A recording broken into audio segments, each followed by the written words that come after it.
zvinorakidza dzoda kuuya apa zvino ndazvipira kuva chido chemoyo wako Cynthia hi Lima mureva muri sei Nancy kuri sei Audrey paida moyo zviri kufamba here Patricia Nyambo Jessica Nyasha Marutsa Primrose Dube welcome my sister Chafa Khalili welcome Manitawa my big sis how are you Juliet Fola zviripo pachirongwa ndinokugamuchira Chelsea kuri sei Sheizi Masiwa my G tikungodaro Juliet chinokopota kuri sei itaimanu hanzi tasvika vasikana mugare nechapapapa Miera Soko gara nechepapapa Shumba Masivanda Murambwi mune nzvimbo here Hesikari Johanna Majura kuri sei maishumira dzimo arise malevels ndivaitopera ndiri sei Chelsea Kitty ndiri sei Patricia uri wadi here Rebecca Lee zviri kudiwa Muyera Soko aiwa vana makuramiti Titi Masikora Seiko vana makuramiti Nometa uri sei Kasanile Cynthia wepamoyo abiyangu maisisi uri sei ndiye wani munhu wandotaura naye zvadzinoda Cynthia one munhu wandotaura naye kuwhatsapp inbox zvadzinoda one munhu right how wangu kuri sei Tabitha Gwenzi sei chinokugamuchira right masoku dedzai vamwe guys dedzai vamwe zvokuzaitiswa kumasura hazvisipita guys yesikani etiki munin'ina wangu kuri sei anzisi I love your vibes thank you Gladys kutaridza kuti makumbo akapora saka semunhu akane makumbo akapora kavhaibhu kanoda kuita kachioneka kuti aiwa makumbo dena ndichitogona kuti zvichitambinga idzi ndatombodzana chidzana kuti nyasana nemakumbo akazopora ndandayuwira ndandanzwa nemakumbo Hesi Sebele Lilikankosi Sebele unjani uLeroy umtshele ukuthi azasithatha umfazi wakhe laphana asithatha umfazi wakhe la Yes my junior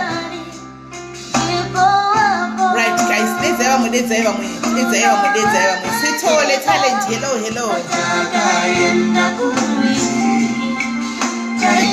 nyaza ngikuba batshiwanda andizivi kuti yotanga neipi sithina guest yana nyaya yake but zinyaya dzandawira eli kuti mudzinziwewo amenoti dzichaitwa seya Likro my sister tesa maoko muriseiko sisangu murisei cheri choshi mamoyo muriseiko Lorenzi ziva kurisei tashikendi makadiko maiti yanzu murikudedza maitendai muleya murikudiwa kunobva ailusiya kambini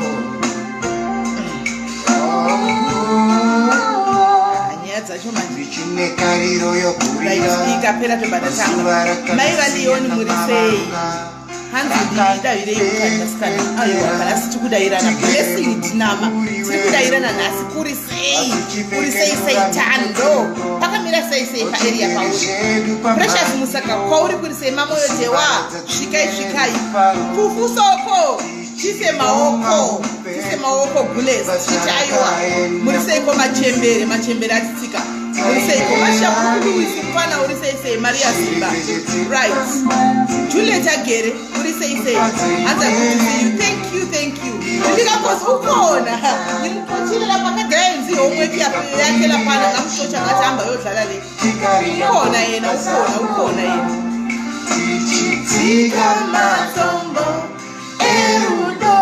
hasina Belinda sisi top yo musimu timira Belinda ukangoti godi mu South Africa uchingoti godi mu South Africa chete Belinda sisi vako havanokuitira muzvikuibidi takakumirira mufana right tikada kuti tirambe tichiplayer haaperi music tingaramba tichingotaura yesi Phoebe tikada kuti tirambe tichingomhoresana futi Chris tine atingapedzi handitika makawana sorry vasina kumhoroswa zvenyu Priscilla unjani ninyapila vamwe vari kufona right to get imbo decline for now handitika right ninjani salibonani ninyapila na emakhayeni ezindaba ezishiyashiya nengi niyapila ehe muri right here mangwanani mamukasema neri kumatima nenyika salibonani dumela machira nabudhi ndichiti aiwa vibe ndeyekungoti ukangogara uine positive vibe inside of you unongogara une happiness unogara une mufaro chekutsamwira hapana unongogara uine positive vibe mukati mako but ukangozvidzawo kuti ndida kugara ndine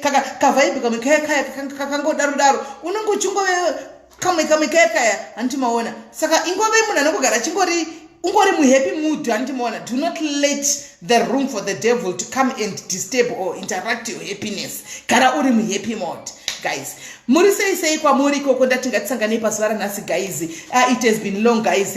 Makumbo ranga rakandinetsa makumbo mavhaya kuti tichi mavhaya zvanga zvakafamba sei handizivi asi guys aiwa mavhave ndakatopfeka hiri nemusesa nechinda kuchechi jaivhiro andakaita kuchechi wayo sandimadzaniro andakaita kuti ndichirumbidza mwari kuti ndikuti ndai because imi vanhu vanowa makumbo museta musavatorere pasi guys gumbo rinorwadza musavatorere pasi muchiti kuzviitisa guys mukanona achigwesha makumbo ndo chinhu chinorwadza maiwana ndaita kugwesha munozati ndakatamba nesande yazvokuti zvakanzi Davhidho wakatamba kusvikira nguo dzake dzemukati dzaonekwa nambuya kuchechi ndakatamba kusvikira vandibvunza kuti nai my dear, are you okay? Ndikati ndiri kufarira mwari wangu kuti vandiporesa in the midst of night ungoti zvino yangu yekudecember asvika nguva yekublessa nai kureva kuti bhutsu dzose dzakazara mahira yakutongotsvaka anopfekera nasaizi yangu size 7 kwakutongopa handifungi kuti ndichapfeka bhutsu asi ndakadzipfeka ene ndaijamba nadzo zvinofadza kaizvi guys. Ndosaka ndichitika value every second and every minute yaunenge uri panyika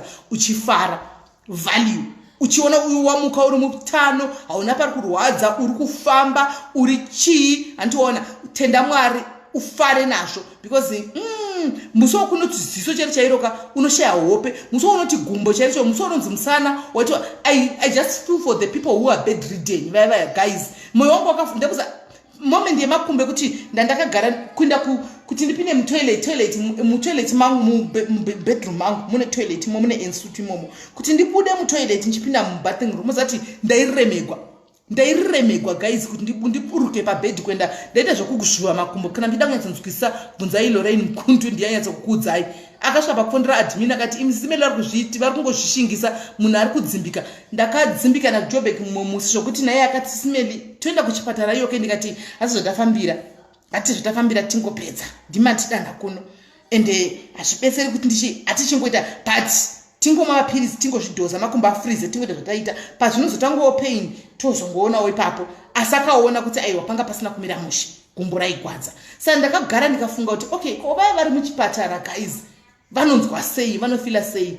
It kept me thinking kuti appreciate every little thing chaunacho, appreciate life yaunayo. Uchimuka makuseni uchitomuka uchinobikira vana cereals kuti vaende kuchikoro, uchidrive kuti maskura uchinoisa vana kuchikoro makuseni, tenda mwari kuna atadza kuzviita nekuda kwemakumbo, kuna atadza kuzviita nekuda kwemaoko, kuna atadza kuzviita nekuda kwemaziso. Umwe haoni anenge achifamba achichanzvadzira kudaiwo guys, achichanzvadzira kuti ndopinda nepapi kudai, asi iwe uri kuona une maziso 2 anti mazviona, uri kumuka makuseni uchienda kubasa, uri kumuka mando uchienda kubasa, tenda mwari wako anti mazviona. But anyway ndangoti tiye uchidzana ipapo kuti wediweka zvinhu zvinowanika.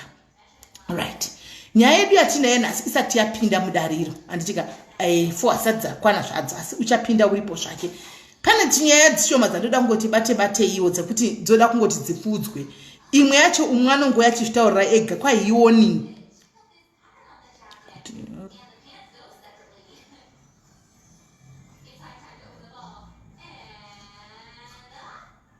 hanziche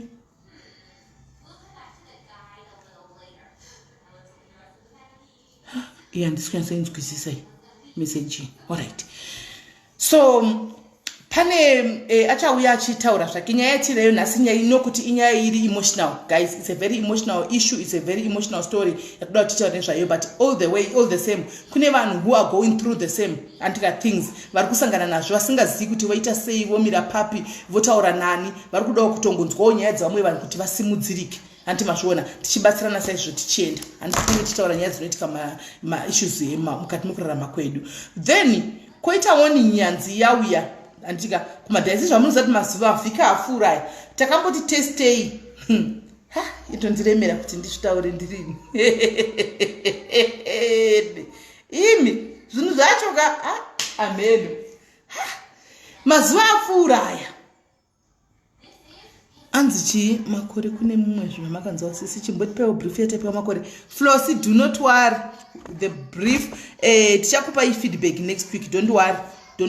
Team Diaries chandingagona kungokudzani chekuti Team Diaries eHarare ndo iri kuenda kunobata all night prayer kwa makore kwanatapiwa. So since you have asked, let me just say it. Antika Team Diaries Harare antika vachilidwa na Apostle IK ndo vari kuenda kunobata all night prayer kwa Harare kwa Murewa kwanatapiwa. Vapewo malavu nemalikes guys for dedicating their time, for taking their time kuti vaende kwa Murewa vaende kunorarako vachita all night prayer usiku hwese. Feedback, we can only give you feedback on a Sunday, on a Monday vadzoka kwa Murewa antika kana kuti variko tazotaura nababa vani, tazotaura nehama dziripo paground. Hatinotaura zvinhu zvekunzwa antika kana kuti musateerere zvinhu zvamunonzwa naMeli, regai munhu vazotaura vega mugozoti aiwa takavanzwa vachitaura antika kwete kuti mugozoti sisi Meli vakati. Handi munoziva kuti isusu tine maZimbabweans tine system kuti vanhu tine system of kuti chinja zvinhu zvinenge zvisina kutaurika. Saka zhinji muchazvinzwa timu Harare iri kuenda kunoita all night prayer. Kana makanzwa kana mamusina kuzvinzwa makuzvinzwa vari kuita all night prayer paweekend kwa Murewa iDiaries, iTeam Diaries ndo iri kuenda kunoita all night prayer kwanatapiwa handitika right vachilidwa naApostle IK. Zvizhinji muchazonzwa pamberi apo, regai ntauro ndirege kutaura zvakawanda, muchazonzwa pamberi vachitaura vega. Vachauya pano tichacreata time yekuti vataure handika variko because pane zvinenge zvichiitika ipapo. Andika pakuda kurwiwa hondo yakuda kurwiwa ihondo yemuchadenga, haisisiri hondo yezvibhakera, haisisiri hondo yemashoko, handi yave hondo yemuchadenga, yave kuda. The Prince of Persia andika is busy fighting kuti mwana waye asachengetwe, because chandingangokudza ndechekuti madzishe ese enharaunda iyoyo nemadzisabhuku vakagara pasi vakaita chisungo chandisingazwisisi kuti shuwa vanenge vachida kuti vabereki vemwana uyu vaite sei kuti hazvigoni kuti mwana avigwe asina musoro. Handiti of which we all know kuti nepazvave right now nekwakatanga nyaya iyi it's almost a month now kana a month and a half nyaya ichikurumbira musoro hausati wabuda. Imi unoriziva dhikasi repaZimbabwe kuti dhikasi repaZimbabwe rikabata rikati ndorova munhu ndokiya munhu mai mwana chero mbuya vakafa unovadeedza, but up to now musoro nemaoko nemaprivate parts emwana hazvina kuwanikwa. Kwandiri hangu ndichiona zvichireva zina Airini uyai kulanchi kupi Airini ndiuye izvozvi ndouya kupi ndozvanoda izvozvo ndouyapo animona ndo zvavano zvokutoti kwandiri ndakatarisa hangu inini ndotoona sekuti musoro handiziviwo. Ngatingoiswa kunamato, ngatingoiswawo munamato. Zvakuda hondo yemuchadenga, zvakungoda hondo yemuchadenga ndo yakudiwa. Hondo yemuchadenga ndo yakudiwa, hakuchadi hondo yemashoko, hakuchadi hondo yefight dzemaoko. Taitaura navo isusu tikati hondo dzemaoko idzi hondo dzemashoko pakuda hondo dzedenga. Chitai hondo dzichidanai Mwari, zvakuda Mwari manje. Tagumirwa, nyika yeZimbabwe yagumirwa, yapererwa. Haichazivi kutoita sei because musoro is nowhere to be found. Maoko they are nowhere to be found. Musoro kudengowanikwa mwana ari kunzi anovigwa, but musoro wacho hausi kuwanika. Anti mashona. Saka handisingaziviwo hangu kuti vanenge vachida kuti zvifambe sei nokuti nguvatiza kuti musoro hausi kuwanika. Kana vachiti munhu avigwe, saka mwana oita sei? Ogara here kumuchari nekusingaperi kana kuti zvifamba sei? Handizivi. But kwakungoti Mwari, nothing is impossible with God. Andika, what is impossible with men is very possible with God. Takungoisa idu kuna Mwari nekungorwawo hondo kuti musoro uwanikwe kana kuti Mwari vangoitawo miracles avo pangoita zvinoitika musoro ngonzi uri apa, musoro ngodi ungobuda anti mashona mwana akwanise kuradzikwa, muri iyi ikwanise kudi kuindira mberi noupenyu hwavo, because as long as mwana chingori kumochari chete guys upenyu hwavo hwakamira, hapana chavanokwanisa kuita. Hapana chavanokwanisa kuita. Kana izvozvi somvura iri yakunaya handiti vamwe vari kurima handika vanokwanisa here kuti vakasunga mombe vachipinda mumunda kunorima mwana ari kumochari. It's impossible guys. Saka maprayer warriors kunzvimbo dzakasiyana kwamuri takungodawo kuti imimi muchingobatawo munamato muri ikoko. Dzimwe hondo hadzidi kurwiwa nenyama nemwe neropa handitika because unokurirwa. Dzimwe hondo dzakuda kurwiwa nemudenga chadenga chaicho kuti vadi vakwanise kuti Mwari vasunungure, because the Prince of Persia is really fighting anti maona. So takuda breakthrough, takuda kuti paregedzerwe, paite minana, paite emiracle kune vanobhiriva kumamiracles. anditika hanzi I support machifu. Okay, no problem, muno support machifu, no problem, it's okay, you can support machifu. Haisi nyaya yekuti munano supportani kana supportani, isi tungotaura zvekuitika paground nekuonawo kweduwo kuti chokwadi mwana anonzi. Saka muri charamba rini nokuti so far handiziviwo mwedzi nehafu musoro usina kubuda vanhu varohwa vawa, uchabudepi handizivi, zvangodawo Mwari. Haisi hedu kuti timunhingi kana kuti kunosapotwa ani, isusu takafura izvozvo, hatiti izvozvo. Isu panotungoda zvokudi zvokungotaura feedback yezvinhu zviripo. Vanhu ingoindasidai muri kunzvimbo dzamuri vanonamata namataiwo kuti zvinhu zvifambe negwara, handitika. Saka timunhingirikiri diaries ndo iri kuendako nemusi weekend kuti vanoita prayer, all night prayer ikoko, handitika, kuti vakwanise kudi vakwanise vanamatawo nemhuri iyi vavaite comfort. Kana paine way forward tichataura navo, then zvinhu zvikwanisa kuti zviitike, handitika. Right, nyaya yekutanga imwe inyaya ingori pane murume ane 49 years. Murume ane 49 years ushu unoti regai nditrai kuvafonera kuti muzvinzwire. Ini handidi kutaura zvinhu zvokuhwa, mirai. Ini vakandifonera chindiudza, asi kuti zvakangonaka kuti ivo vazvitaurire nyaya yavo voga. Regai tidai munyatsonzwa.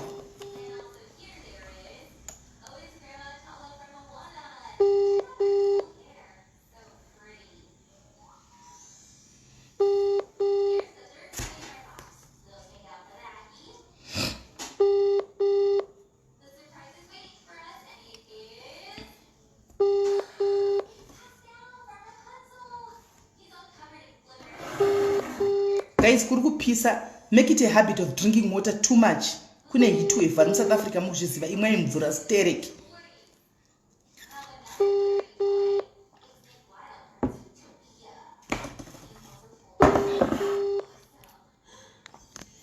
Right. Ava diaries ndo vakauya nemurume uyu havasi kubata phone, ndofunga kuda vari kubasa 268 code yekuti Zambia osamwe amen, but 268 code yacho, handitika. Right, regai nditaure nyaya yacho.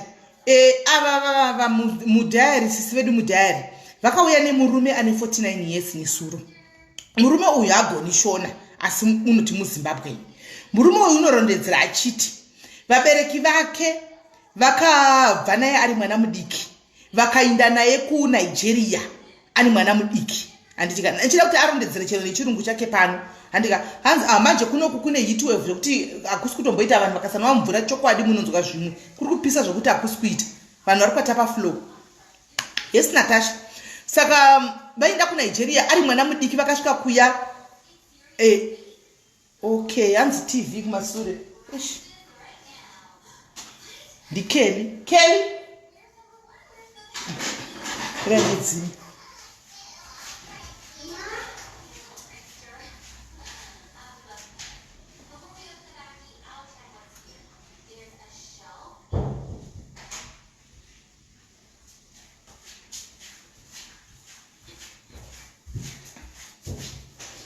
Hope yakunzwika zvakanaka manje. Right, ndadzima follow. So vanoti akaendwa naye ari 26, handizvi kuti inyika ipi. Akaendwa naye mwana mudiki ndobva vasvika kuNigeria. Baba vakatogwa nemuNigerian vakanoshanda vari muGarden Boy. Mai vakanotogwa vakanoshanda vari house girl. Vakabva vandonoita mapepa eko vakanochinja zita. Mwana uyu ari mudiki. Saka murume uyu ava murume mukuru ne 49 years. Uri kutsvakawo hama dzake. Handitika murume uyu hama dzake dzari kutsvaka idzi haana clue. Baba namai vaya vakazofa kuNigeria kuya vanga vochinja mazita vakushandisa mazita ekuti vana Ochende kunhingirikiri koko kuNigeria, handitika vana Otunde mazita ekuNigeria ayaya, vana Chukucha eko. Haachazivi zvino kuti hama dzake dzinobva papi, asi information inongove nayo ndeyekudai. Vakanga vaigara kuZimbabwe, vaigara kudhuze nebhodha reBotswana, asi vaingonzi vekwaMoyo panguva iyoyo. Vaigara kudhuze neBotswana panguva iyoyo chete, ndo information yanongoziva. VekwaMoyo vaigara padhuze nebhodha rekuBotswana. Tendai muswe ndikwanire kwaye andomba sei kunhingirikiri ekukuko ani mazviona. Saka handizivi kwe268 hanzi Nigeria, handizivi ndofunga kuti kuNigeria ikoko handisi kuziva, handimazviona. Saka ndo anongozati anobva kwaMoyo, ndio kwaMoyo, ende vaigara paBotswana, padhuze nekuBotswana zvinoreva kuti Plumtree.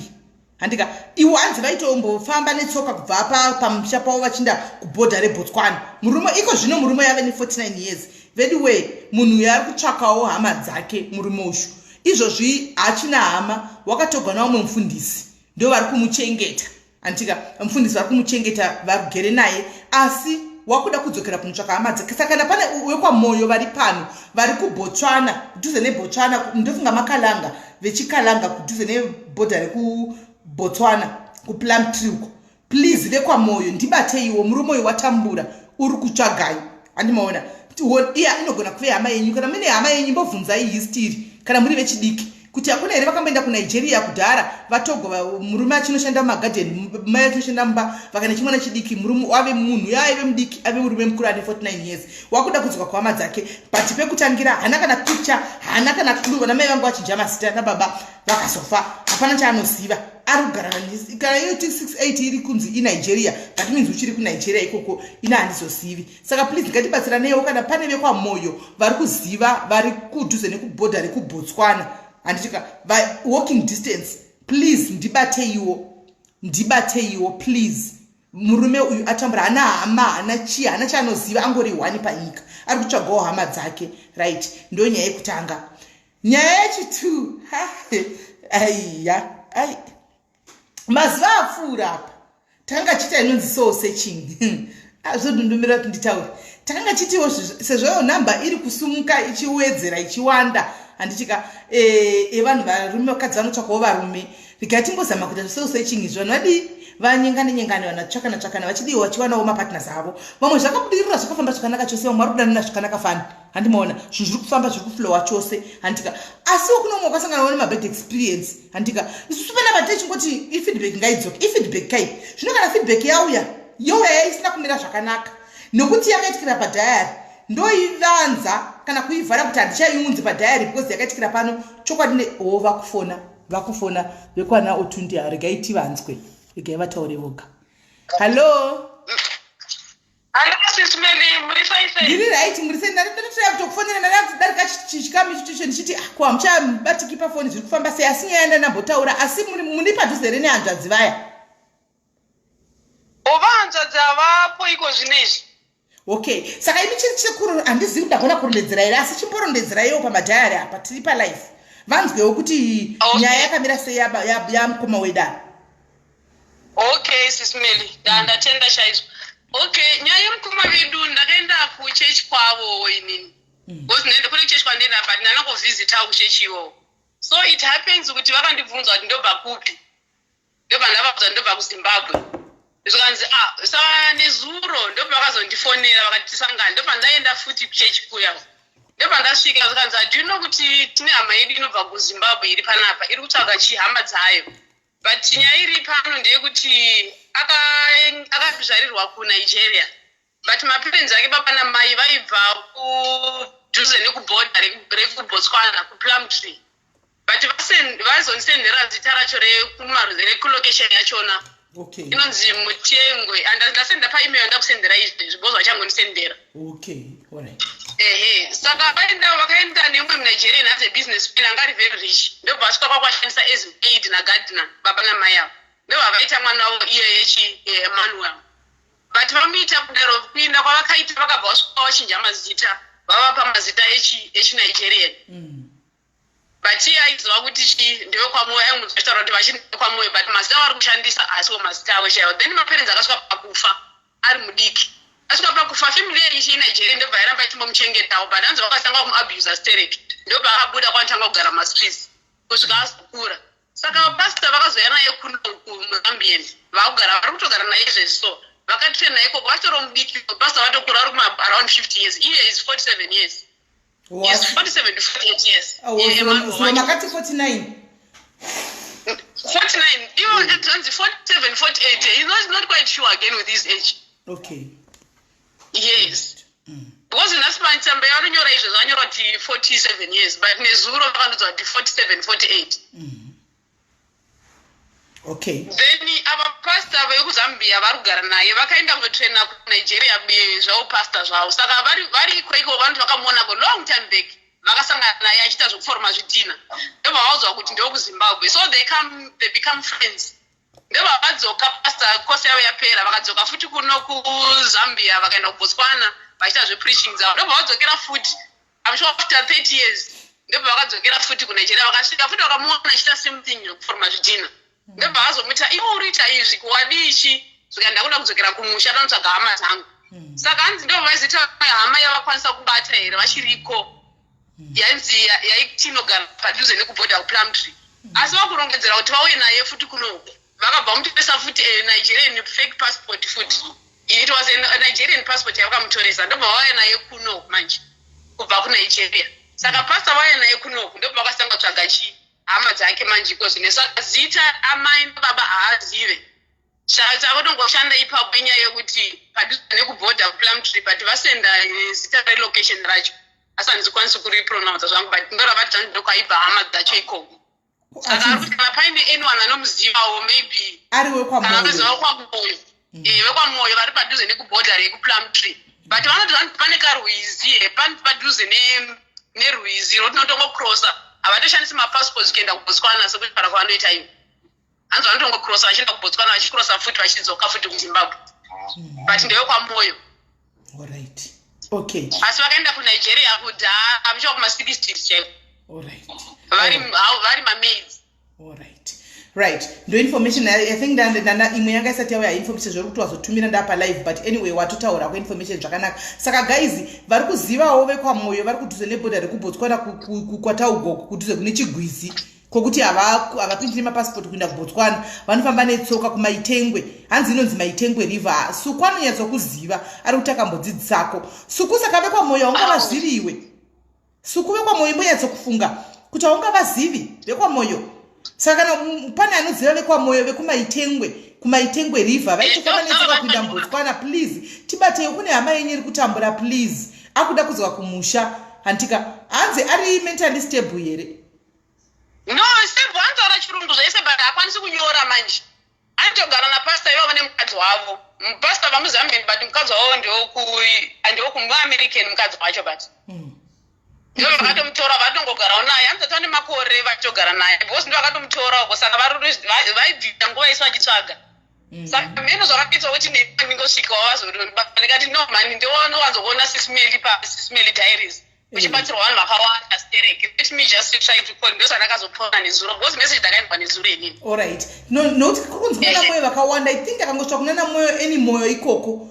vacha vanozivana vaonekera macousins chichichi vanotozivana kuti wakaenda kunigeria kudhara ndiani hanti mazviona saka kana pane vadiwe vanoziva vekumaitengwe kokoka vekwamoyo please ndibateiwo katikukonektei nabhudhava no aiwa iya isi help yekuda mari guys havasi kuda mari havasi kuda anything havasi kuda cash havasi kuda hembe havasi kuda chinhu vari kuda kuenda kuhama dzavo ari kuda kuenda kuhama dzake chete haana chaari kuda kwatiri chokuti mari kana chingave ari kungoda kutsvaka hama dzake kuti haachazivi akabva ari mwana mudiki saka kuda kungodzokera kuti aziva kuti hama dzake ndepapi chete atadzokera kuhama dzake chete haana chaari kuda kwatiri guys saka tingati scam right now let's not quickly say that but vari kungoda kuziva pane vekwamoyo kana variko vekwamoyo vanozivawo munenge muchitoziva hama yenyu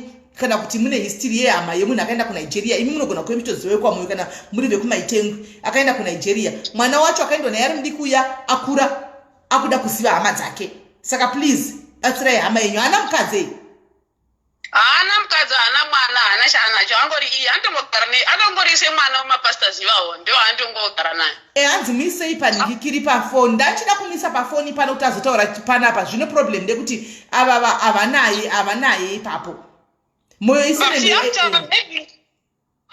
I can drive to him because I'm sure it's just 20 minutes time then ndasvika paanenge ari but pane information atichazoda here kunze kwari kunze kweyoyi handizivi what do you think guys voindako kana kuti because I can drive to him ino inonzi kumbulekaya munhu akuda kuenda kumba haachazivi kuti ndekwama dzake ndekupi. haana hama. baba namai vakanofira kunigeria. mwana akazokura baba namai vachinjwa mazita vakuti nemazita ekunigeria. iye ndofunga ndoronesere kunigeria ikokoko akutonziwo okwechi kunigeria ikoko antimazviona. saka haachatozivi kuti akabva achinza, haachatozivi anything. saka akuda hama dzake antimazviona, akuda hama dzake. saka saka ipichindai kwaari kana maswa kwaari anzi there's no okay anzi no need. Alright, kana anzi pasina need saka ndikoko. Alright, musainde henyu. Saka imimi zvamunongoita guys, kana muchizivawo vekwamwe kana tivekwamwe vacho kazhinji kacho vanenge varipo, anditi vanenge varipo. Munhu Dre Rasta munhu abva kunigeria kauko. Munhu obviously akutaura chinigerian iruba Erube. Nigerian child, even I thought an accent, Nigerian accent. Was open wake we sang out to Nigeria. Akutaura Yoruba ku Nigeria. Zvinozodzoka kuno uchaziva hana wachaziva. Handimona asi akumboza kuti kumshoko wendo kuno oda kutsvaka hama. Saka zvinotonetsera one 50 years maimwana kumbuleka yamuioni imi pa TV Dre Rasta mambuya chaiwo achitsvaka kwakabva muno South Africa muno muwani munhu anongobva mu South Africa mujoni musoweto oenda kuLimpopo onorovera kuLimpopo ozodzoka ane 75 years achiti kwai vanenge vaitenenge taibogara pai pasikota kembapa uwana pavakwa mazidzimba haachazivi asi ari mu South Africa imomo handimaona ari mu South Africa imomo kuzoti uyu wakadokorosa akadokura ndega kaenda kuningirikiri ku Nigeria zvakutotinetsei. Saka guys imimi modiyo kana vekwamoyo muripo vanogona kuve varipo antika kana varipo vekwamoyo please hama yenyu iri kungokutsvaga inenge pamwe inenge ine zvichiro kuti asvike fotsebe asina mukadzi pamwe kune zvinenge zvitonetsawo zvekumusha kwake handimaona pamwe anenge achitove zvinonetsawo zvodawo kumusha kwake. Saka ingobatsirai munhu kuti awane hama yakewo chete angoziva paakabva chete zvongodiwo zvongotangirawo ipapo. maite henyu my thank you very much. But it's on number ndinayo I'm sure yanyorwa patsamba neyamufundisi wachagara naye dziri 2 dziribe ipapo. Aiwa munhu phone number munozo ikaitimboona kuti hakuna here vanouya vekwaningikiri vekwamoyo wacho vanouya kuinbox because kazhinji vanowanza kungomanya kuinbox kana vazouya kuinbox then togona kana vasina togona muzo handimati dziri patsamba yamanisendera togona kuzoona kuti tingazomufonera here kuti tione kuti zviri kufamba sei. ikumbuleka ya guys because avaenda kumusha hachatombodi zvogara kuno kuzachose. Alright, hapana kumira mushini umusha unoda kuinda kunani unosvika chivatepi hapana hana kana waanozivana unosvika achitangira papi naye. Yes, ndio vakuti kana pakaita wana anoziva kwamoyo kuti tovaziva vekumaideva ndosara vanyora it's my tengo ya ndosara vanyorwa patsamba ipapo. Hey, pakaipa handizi let's hope kuti tongonamata kuti Mwari vapindire kana picture kana anything takatobvunza tana kana picture yamai kana hana chinhu angori munhu hana chinhu.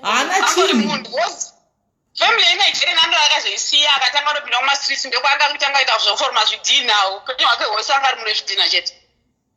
Alright, hapana kuipa. Alright, saka tono tingavawana here rega tipinde munyaya yechipiri ende kana zvakare dai tatambotaura naye tamuona pamwe dai tanga tagona kutaura naye zvakanaka kana tikamuona pamwe aitogona kutowana ke mukadzi wake pana akatozviroorera aitovana padhayari.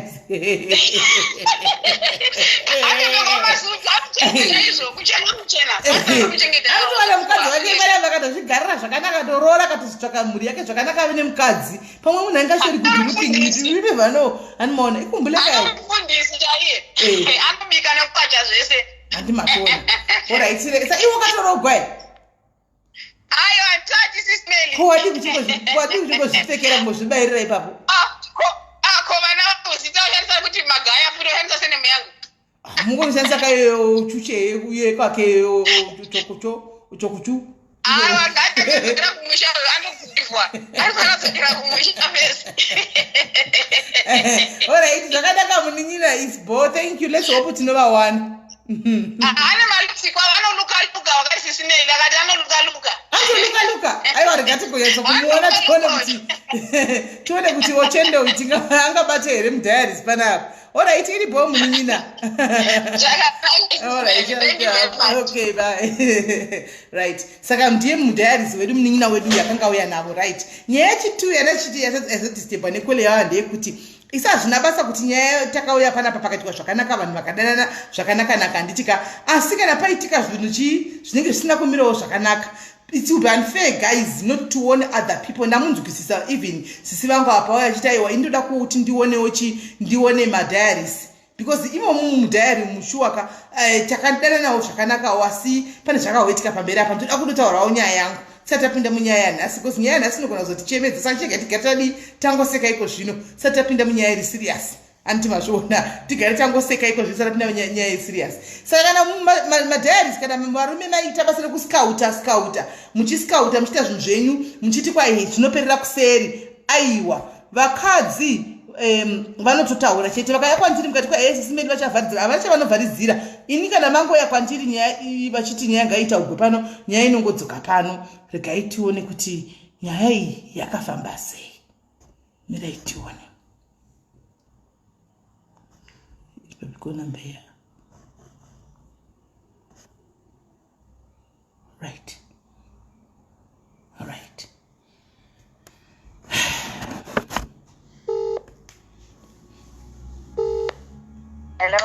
Hello, can makoma maskera iti pachipamwe tongoti pachipamwe pachipamwe sisi vaswera sei aiwa taswera tiri pana apa tichitaura nyaya yeshurugwi redu repano padiaries iri tikati aiwa regai ndiunze vakasangana netsekwende neshurugwi iri pano hazvina basa kuti nekuti vanga vakasangana padiaries hatingavharidzirika vamwe vachipinda tsekwende handitika probably vanhu vakatowanda vari kutosanganawo nazvo nemunhu wani iyeyo pano handitika saka regai nyaya ingoziviswawo pano tiudzei imi zvii zvakaitika pasi mazuva iso sechin'apa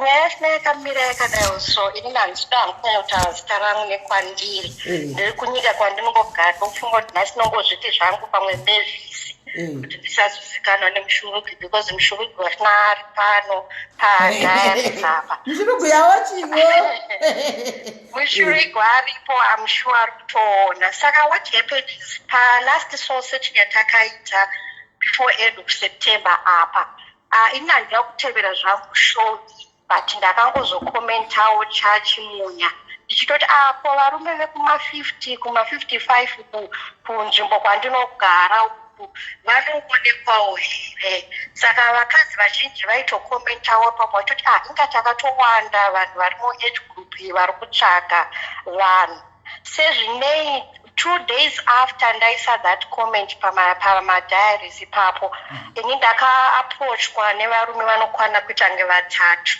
muinbox yangu messenger saka one wachona anga ari kuSouth Africa but anga asiri kumecha makore andaida mumwe wachona akanga ari kuno kuze nekwandinogara but iye akabva atotaura pachena akati inini ndine mukadzi wangu saka wechitatu wandakazokwira uyo akanga akati iye makore ake akada kutifanana neangu zvishoma haana hake mukadzi ende angaitotsvaga munhu ari serious wokudanana naye saka takabva taexchange manamba tikatanga kutaurana zvakanaka tikatotanga kudanana ndikapromiswa ikuona munokuzivawo varume vekumusha kwedu apa ndikapromiswa heaven on earth saka kwandiri kuno kutone lockdown kutaura kwatiri kuita kunoku saka takazenge tataurana paya hamafoni aiwira ndofunga taitaura kana ka10 kana ka20 pazuva rudo ndokubva ratsvuka ndobva zvanzi saka iwe wechiuya kwandinogara timboonana face to face saka ndibva ndati no problem ndichariska zvangu lockdown ndouya semunhu ari kutsvagawo varume maybe I don't know kuti idesperation yakanda nangovharawo nechanga chandivhara I don't know saka kwandinotogara kure it's about 8 hours kufamba nebhazi kuenda kwanga kunogara baba apa kwaitodhura mari yebhazi ndofunga ndakatospenda almost 100 pounds mabhazi nemataxi ndikasvika ikoko ndikanga ndati akona uda ndiuye ndinonditengera tiketi tiratidze kuti uri murume rari pachokwadi not kuti anga ndisina zvangu mari yangu but ndaida ngonzwa kuti munhu akamira papi zvikanzaiwa iwe uchitenga tiketi kana wazotenga tiketi rako ndinokupa mari yako saka zveshuwawo ndakatenga tiketi rangu ndikakwira ndikaenda ndasvika kumba ikoko nyasha yakati rebei but ndakashanda munombonzwa pane kubika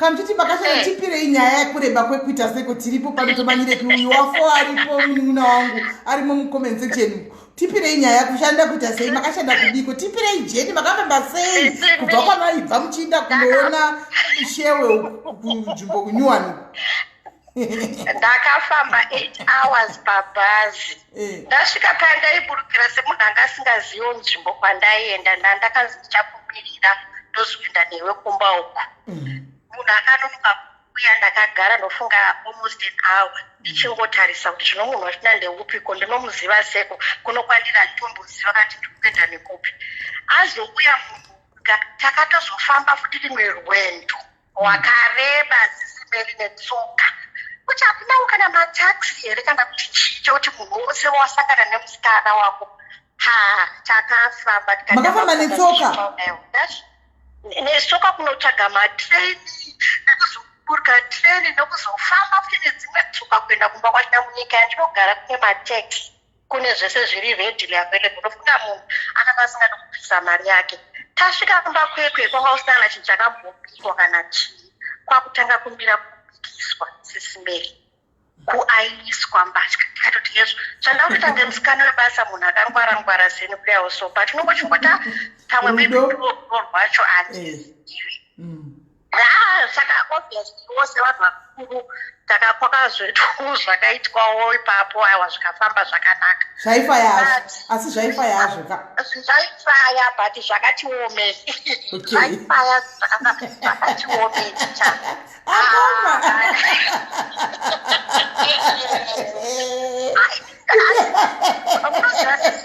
musakamboseka sisiperi nokutorwa chima chinomutoranaa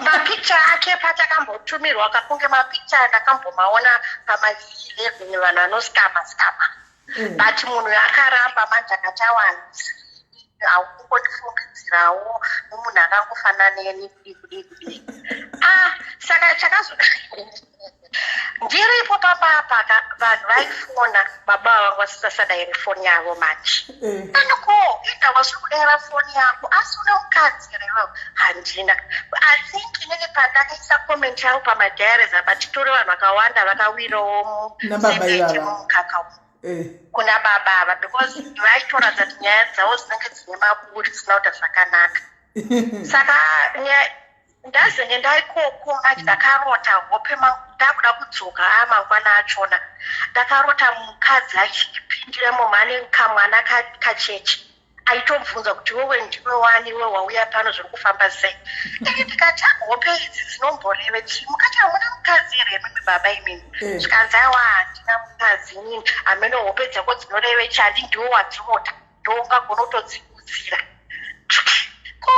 kana une mukadzi unongomira buda pachena akatoziva kana kuti unazvokotamba kana kuti ndaito ndaonawo munhu ari serious saka ndazodzoka manje kuda choti ko mari yebhazi sesimene ungaiwana kuda kuti munhu uchamufonera kuti hanzi ndine munhu odana naye uchamubata munhu uya saka makadzoka nemari yenyu futi makadzoka nemari yenyu nemari yangu futi kuya kwamakafamba 2 hours kunosvika kutrain kusvika kubus station makafamba futi 2 hours kudzokera futi kustation ikokuya kuya kudzokerazve kustation chidzoka kumba kwangu akakuperekedzai uri chaiko chake akuperekedzai akandiperekedza but aiti ina handidi kupfuura nemumarket nokuti ndinozikanwa nemazimba akawanda izvo kuona kuti haudi kupfuura nemumarket inozikanwa uri muskama here uri tsotsi here uri munhu akaita sekuzikanwa kuonekwa nevanhu ikasaka todzokera kudhayaris patakanyengana kuye kuti tichichata zvikanzi nandidi zvokuenda kudhayaris kuti ndakakuwanira kudhayaris izvo kondokowo kandiwanira zve ndasina kuya padhayaris nekomenti yangu waizondiwanira kopi saka nyaya saka I think takatowanda vakadzi vakatsotswa ipapapa samba maperekedzwa mukandosiyiwa mapinda mubhazi mukachidzokera madzokera mushurugwa akazombofona kuti masvika sei mafamba sei madii mushurugwa akazofona kati masvika sei but mafoni akazinga angopera semunhu akawana hake zvaida akangoonao sasikamu rake ranga rangowirawo saka haiwa bati tikaona kwakuwa kunetsa ukamufonera haadaire dzimwe anodaira dzimwe kuti tokamupopoterwa kuti kuna baba mudiki here kundoshawa kuti munhu atinakana kuti imweya kana kuti dhimoni remunhu kana kuti munhu akaita se ndakazvishayirwawo pazve. Hei, zvakaoma. Saka izvozvi right now muri kuti mukamufonera dzimwe nguva anodavira dzimwe nguva haadaviri. Dzimwe nguva tokudza kuti aini ndinokuda ndikati zvinonogoda munhu kana uchida munhu hautitreat munhu chinoda sematitro iyaya. Apa tiri kutaura munhu ari kuma-50 something years kapa. Munhu ari kutotena 50. Baba ivavavo vari kutotena 50. Ha, saka madhayani ari kutonyora mucomment section kuti kwai dei manga maita nemenshame kuti tisawirewo pamwe titoripo hatisi kuziva kuti ndiye munhu wani. Vanhu vari kungoti tasai comment macomments kufoni kwenyu ikoko.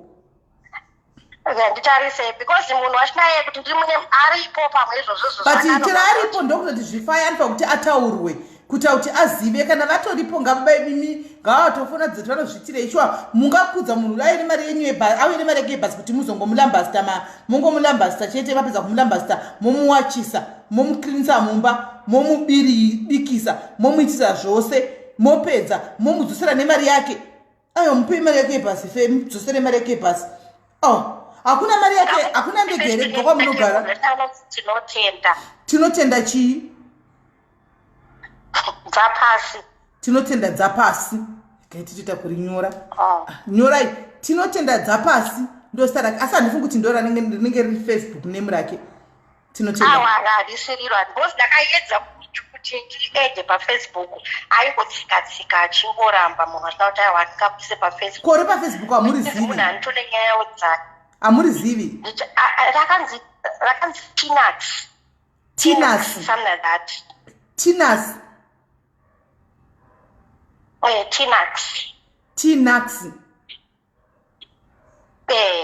Tinax animona asi simeli ndakarwadziwa ndikunyepa zvangu aino kuti sometimes ndinosanganawo nemabora ngoma but izvo zvakangondikachamadza saka guys kana uripo izvozvi uri kudanana naTinax guys be careful kana uri kudana tinotenda dzapasi Tinax be careful tinotenda dzapasi akatamba umwe rafu ndisiti because ndisisi kwandiri mukuru kwandiri vakatamba sisvedava rafu kunyika yavari koko akavatamba rafu saka zvinogona kuvewo iwewo pamwe utorimowo museku usingazivi wotambawo the same thing garai magara madi matove kefu because havasi vana vechidiki vega vari kutsosa bhinzi chi mahara vari kuda kutongoitawo ushurugwi garai matongogadzirira handimaona munogona funga kuti vana vadiki chite vanoita izvi kaizvi yezvo matoudzwa kuti vari kutotena 50 years izvozvi starataugwa tinotenda dzapasi kana kuti Tinax or Timax ameno somewhere there mukanoshiya Timax achabuda imi saka imi hanzvadzi Timax mukoma Timax kana muri pano chokwadi zvamakaita zvinonyadzisa hazvitoiti dema maitawo kuti mupewo munhu mari yake yebhasi mongotsosa munhu mari yake mutwaikwira munhu 100 pounds mari yakawanda fani kuti kwadzi huya kuno mongotsosamo aiwa ipai munhu mari yake kwai mapicture manga musina hanza muna mapicture ake wazikamwa mapicture ndinawo zvangu mapicture aripo mapicture ari kunze aripo Tinax hanzanzi Tinax wazikamwa watozikamwa saka muzotipawo mapicture ake iwayo tione kuti taitira kuti vamwe vedu vasawanike vachiwira mazviri Tinax uyu vasawire mazviri vanotozonyengwawo vakati chitinda wazviwanira munhu wechikuru handimaona nokuti vamwe vanenge chitodawo munhu wechikuru ndiye anochengeta asingazozivi wechikuru wacho arikowo futi matsotsi saka zviri nani mutotipawo tizive titoposta kuita kuti vanhu vatozivawo kuti uyu anakumira mushe uyu mushurugwi ende makazama makateerera mainstincts enyu kuti makambofunga kuti makambomuona kumagurupu emasikamusikamu de makateerera manhingikiri mainstincts iwayo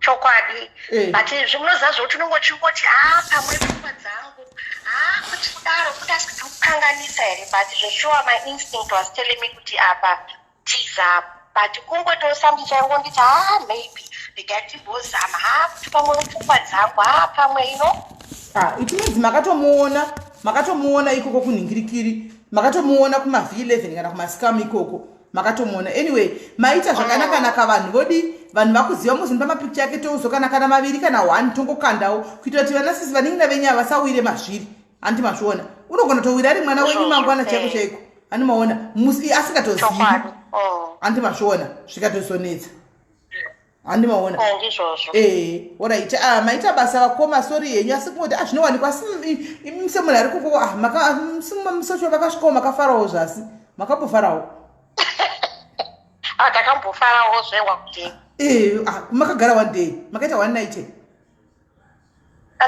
ndakaita 2 nights zvangu but 2 nights ndizo ndakaita but ndakangofarawo zvemunguva iyoyo pa2 nights makambofadziwawo pa2 nights makafadzwa makalambaswawo munenge magarisawo munenge vango ngangoti pakibari yedu asi kufara makanga mafara wenyu izvozvo orit iri bhova koma regai tigona kuti mazoti papicha tinotakusero kuti mozviona picha kuteni orit iri bhova koma shapshap maita basa alright thank you sister alright right saka ndo imwe yenyaya iyi pane imwe gara zvasi rapinza nemeni nyaya mirai ndoni pane imwe zvinowanikwa guys zviwira vanhu zvinowanikwa varume ava vanonetsa mirai toni pane imwe mani ndokanga ndechiko pane imwe ndachinzi nditaure ndechiko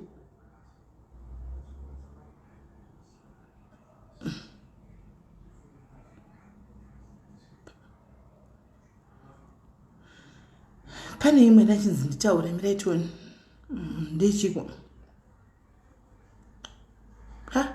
mai ndikasaikanga makandizudza munhu ndakanga manyaya yako zvanzi majamba nyaya yangu yange iriko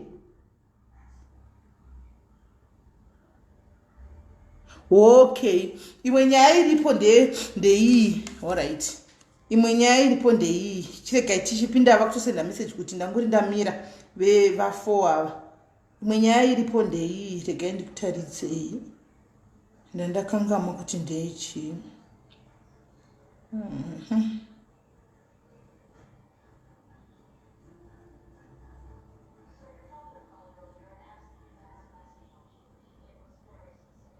right zvinhu zvacho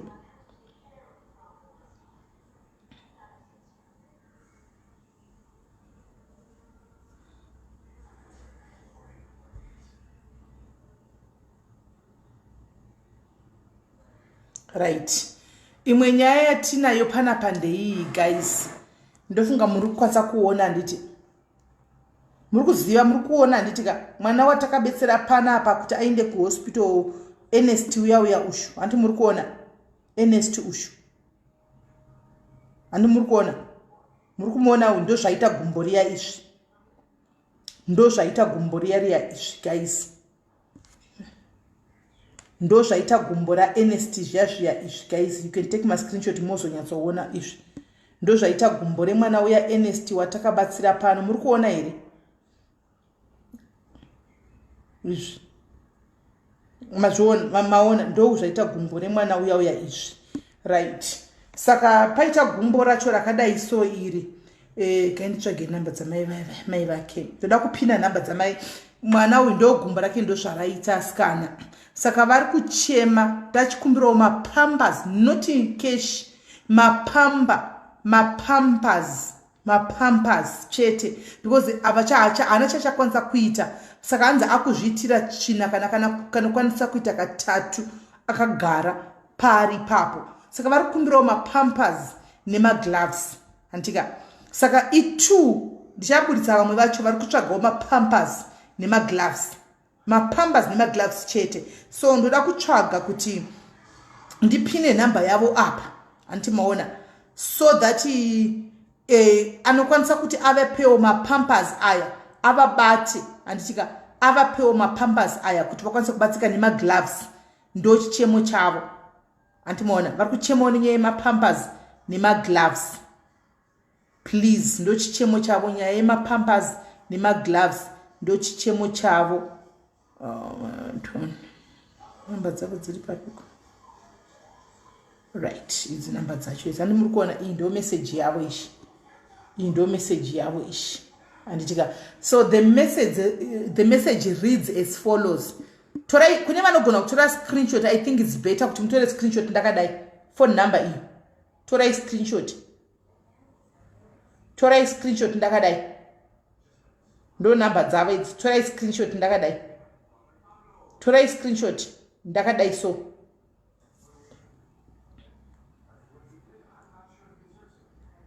Torai screenshot ndakadai. Torai screenshot ku number idzi. Torai screenshot. Mukatora screenshot inobuda zvakanaka. Ukatora iri screenshot inozobuda zvakanaka. Handiti message yavo reads as follows. Ndinokutenda isisimeli makabva neni kure uye nazvino muchiri nesu. Apa chekutanga chiri kushuvira ukuthi dei ndawana mapambasi because vakatanga vanisendera message makadi isisimeli ndadzoka zvakare musi wa 17 October usho. Musi wa 17 October usho. Vakatanga vanisendera chi message. Ndadzoka zvekwamuri ndini mai guruva Ernest ari kurwara uya wamakabatsira. Iko zvino ave kuitira china magumbezi kaviri kana katatu per night. Musi wa 18 October izvi ndobva vatumira chi picture igumbo riyari.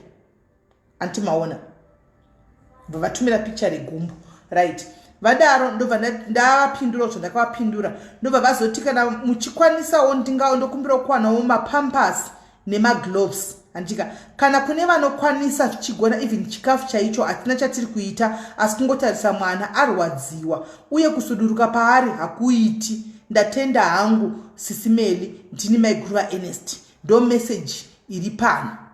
Anditi maona ndo message iri pano. So what I'm going to do kune vanokwanisa kuvabata vabate straight musaza tukai takapa sisimeli anditika regai ndinyore number dzacho pano apa 263 anditika 71 muvabata monzwawo condition yemwana kune vanokwanisa kutengawo mapampers aya nechi 482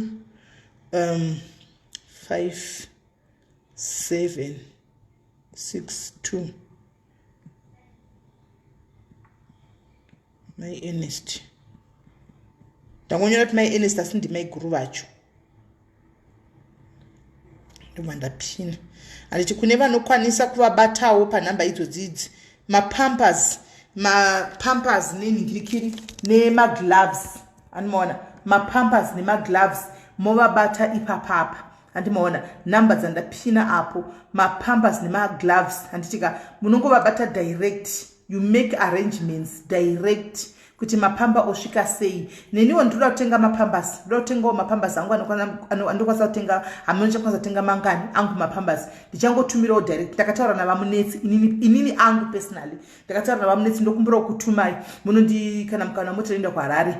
Munondipirawo Apostle IK zvikafira zvasvika muHarare ivo vanozoona kuti vanosvitsa sei kuna mai vanhu vaErnest. Saka izvo zvakanangana namail izvozvo handiti. Saka uripowo mucomment section urikuda kutengawo mapampers nemagloves aya namba idzo handitika vabatei direct. Musabate umwe munhu kana kuti ndikubata umwe munhu kana kuti kudii. Batai mai vacho direct. Mapampers make arrangements dzekuti zviende ikoko direct. Andimaona zviende ikoko. Then toita umwe mudiaries watinaye zvakare handitika nyaya mapambers arikuda zvemapambers okuti panotoda mapambers akawanda but ndangoona kuti zviri nani tingoti munhu nemunhu abate anoda anti anokwaniswa arikupushwa handitika arikupushwa mweya wake handitika kuti ava mbuya wamuri kuona mudiaries wedu uyo ndimai vake ava. Saka mai vake ava iko zvino izvi vave bedridden now handitika vave bedridden iko zvino izvi dei ndagona kumubata pamwe. Hello, how are you my sister? Ndiri right. Sorry my sister kungokufonera kudai you are on live handina kungoenda kudzangu kuti ndichapinda palive. Ndakona yangu kuti muri palive. All right. Vakadii amai? Kana varipo zvavo ndizvozvo. Right. Saka ndiri kutaura nyaya yechikumbiro chenyu chamakakumbira kuti mamuchikumbirawo mapambers. Can you please tell vamwe venyu a little bit more about mama kuti vari kubatikana nei chiri kuitika zviri kufamba sei kuti vanhu vazive? Okay. Mama vakastroka 2016. muna November. And then from that time, she's been bedridden. Okay. Before ndanga ndichimbomaneja zvangu kuvaitira zvese because ndakatobva kuHarare ndaitawo hangu zvokutengesa ndiri kuHarare pavakastroke I had to move to Bulawayo. Ndakangouya when I came to Bulawayo ndakangouya ndine hembe nothing much. Ndobva ndambogara ndiri kumba actually ndikatombopinda mudepression situation yavo. And then when I got out of it ndopandakazotanga kuti ndoitei ndobva ndatanga kuorder zvemabhero ndichitengesa ndikatora flea market mutown. Challenge ikuita vanovachengeta macarers or whatever mamaids yanga yekuti vane dementia.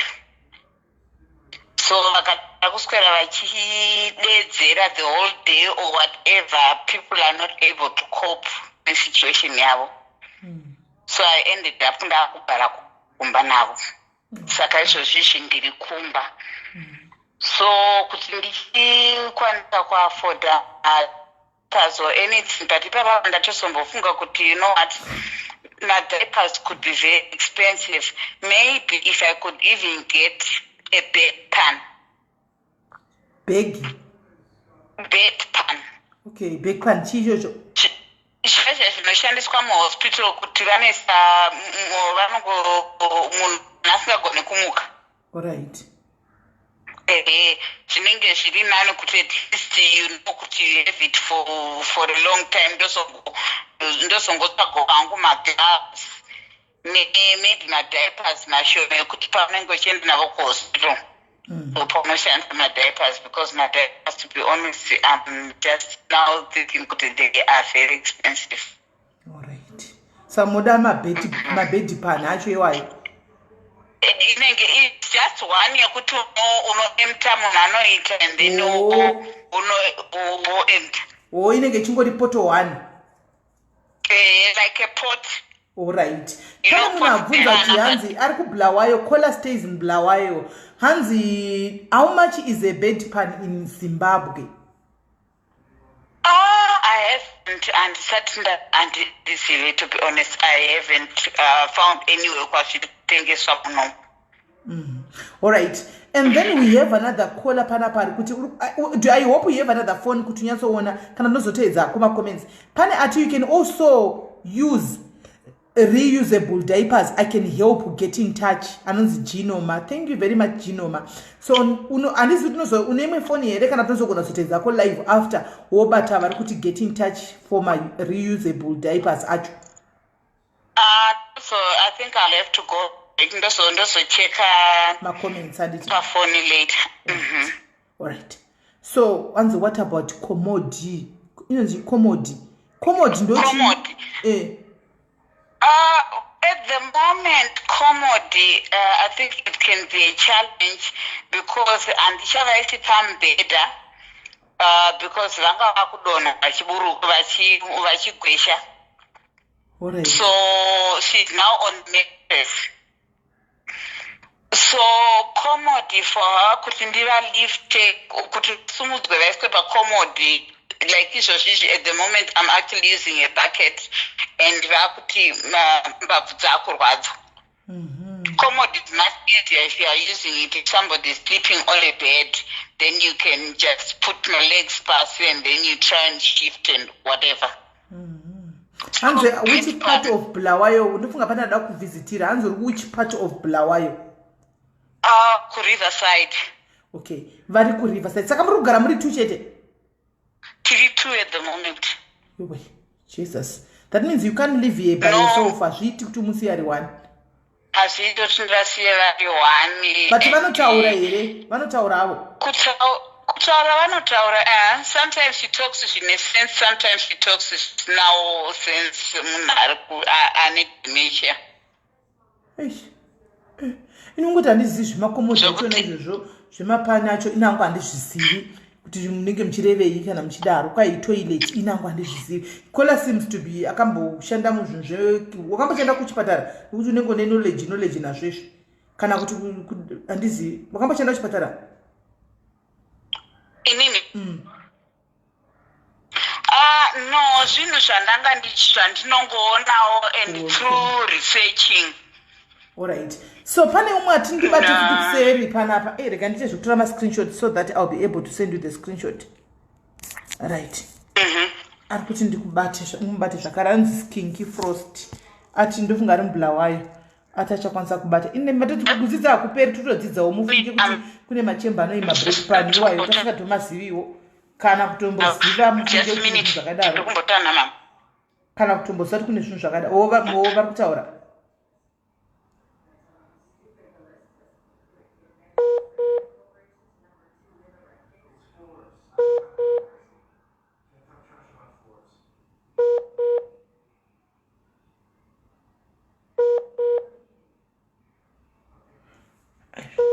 Aita singadzoke kanai.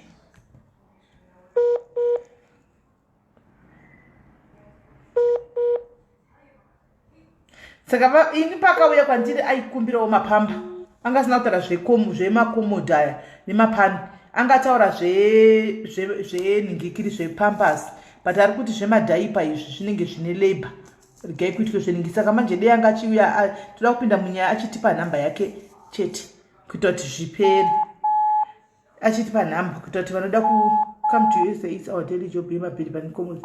Hey Precious, ndichazvigona here zvikuya kuna UK Precious mpofu vasikana. Ndichauya ndozoshandawo ndichiona kuti haufa. Hello, sorry network yazina. Alright. Saka ndichatora screenshot. Saka manje hanzi bed pan is cheaper sisimeli. Alright. So zvandingangoita inini handiti matora nhamba yaNST guys handika matora chiega ndichitorawo nhamba yasisedu ari kubulawayo afa. Antika right.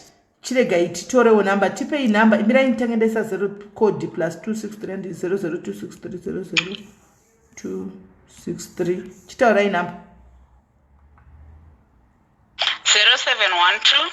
0712 754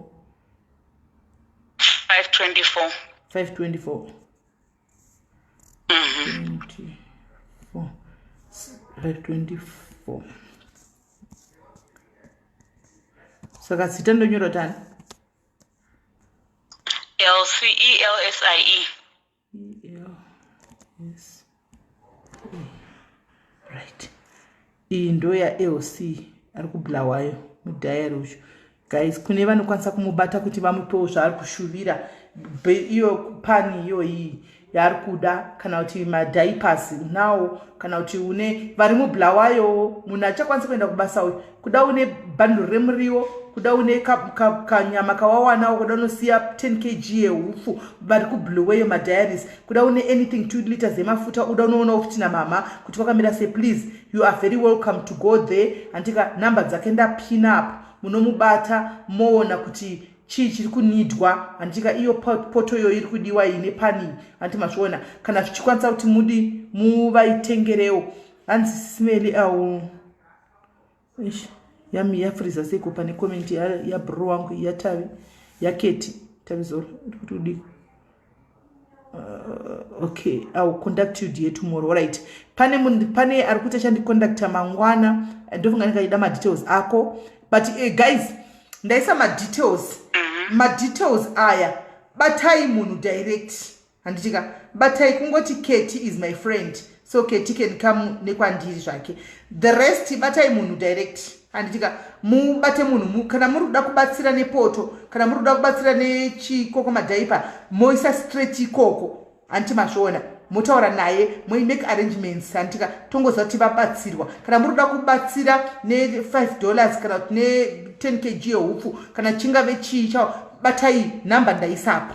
Handi mazviona nhamba dzaELC dziripo kuti mai vakwanise kuwana rubatsiro na iye haakwanise kufamba hana chanokwanisa kuti aite. Handi mazviona because anofanga kusura namai vari kunzwa kuti anoisi vakada kuti anoisi singahwisiki manext day vanocomplain pamba apa ndepenyu here apa kana pane vamwe vekuloja hapana vamwe vakuloja pambawo pe-cousin akangoti tigare munina wangu. Okay, saka asi zvinogona kunzwika kumanegzito kana akatanga kuita noise zvekuti manegzito anogona kucomplain. Not as big yet zvokuti havasati vambocomplain hangu ndinganyepa. I don't want to lie. Okay, asi kungoti chete kungovasiya vega hazviiti kuti vaswere voga nokuti vakaita tsvina paya hazviiti. Maybe if I get somebody even like kuti anoda hake kuuya kuzoshanda tombotaurirana toona kuti ndoita sei kuti inini ndigona semunhu anga ajaira kuzviitira. It's very difficult to rely on people all the time. So maybe ndikaona munhu anokwanisa kuuya kuzoshanda. Yesterday I got hold of pane munhu akarifewa kwandiri by macharges aitaura. I just said to myself unopedzera wakunetsana nevanhu because uyu was actually a real nurse aide. But mari dzake dzaaitaura ndikaona kuti ndakagara kumba anga asiri kuenda kubasa usisina masavings unopedzera wakuburana nevanhu. Ndizvozvo. Ewa just itawo zvinoenderana newe zvinoenderana nepoketi yako. So I would want even a maid okuti ndinotanga kutrain hangu kuti unodai uchidai so that at least kana pane munhu anozozvigona here panyaya dzetsvina panyaya dzedhoti idzi anodzigona. unoona mai vavo imi zvongodaiwe mwana wachona maid anozozvigona zvekuti kwai unomuchipota chinotora madhoti ayo chinorasha mupoto imomo anozvigona. You know what, unosvika pakuomerwa sisimili pokuti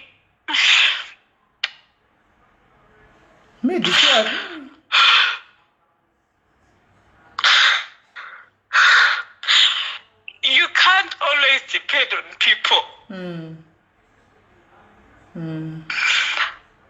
So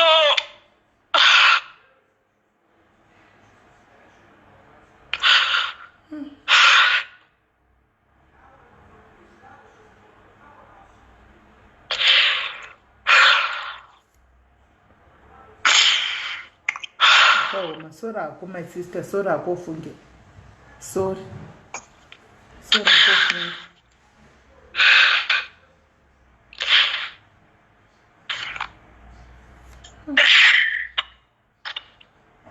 You know, before even in Ndanga Ndishishitira, I also used to be involved in a charity. I used to be involved in Lions Club. I used to do a lot of other things, helping other people and what. But I don't know, now I realize to say in life, because sometimes people cannot always say everything. Especially it's easier for somebody agara akanga achingoitirwa kuti angoti shakati but kana wajaira kuzviitira you find it very hard.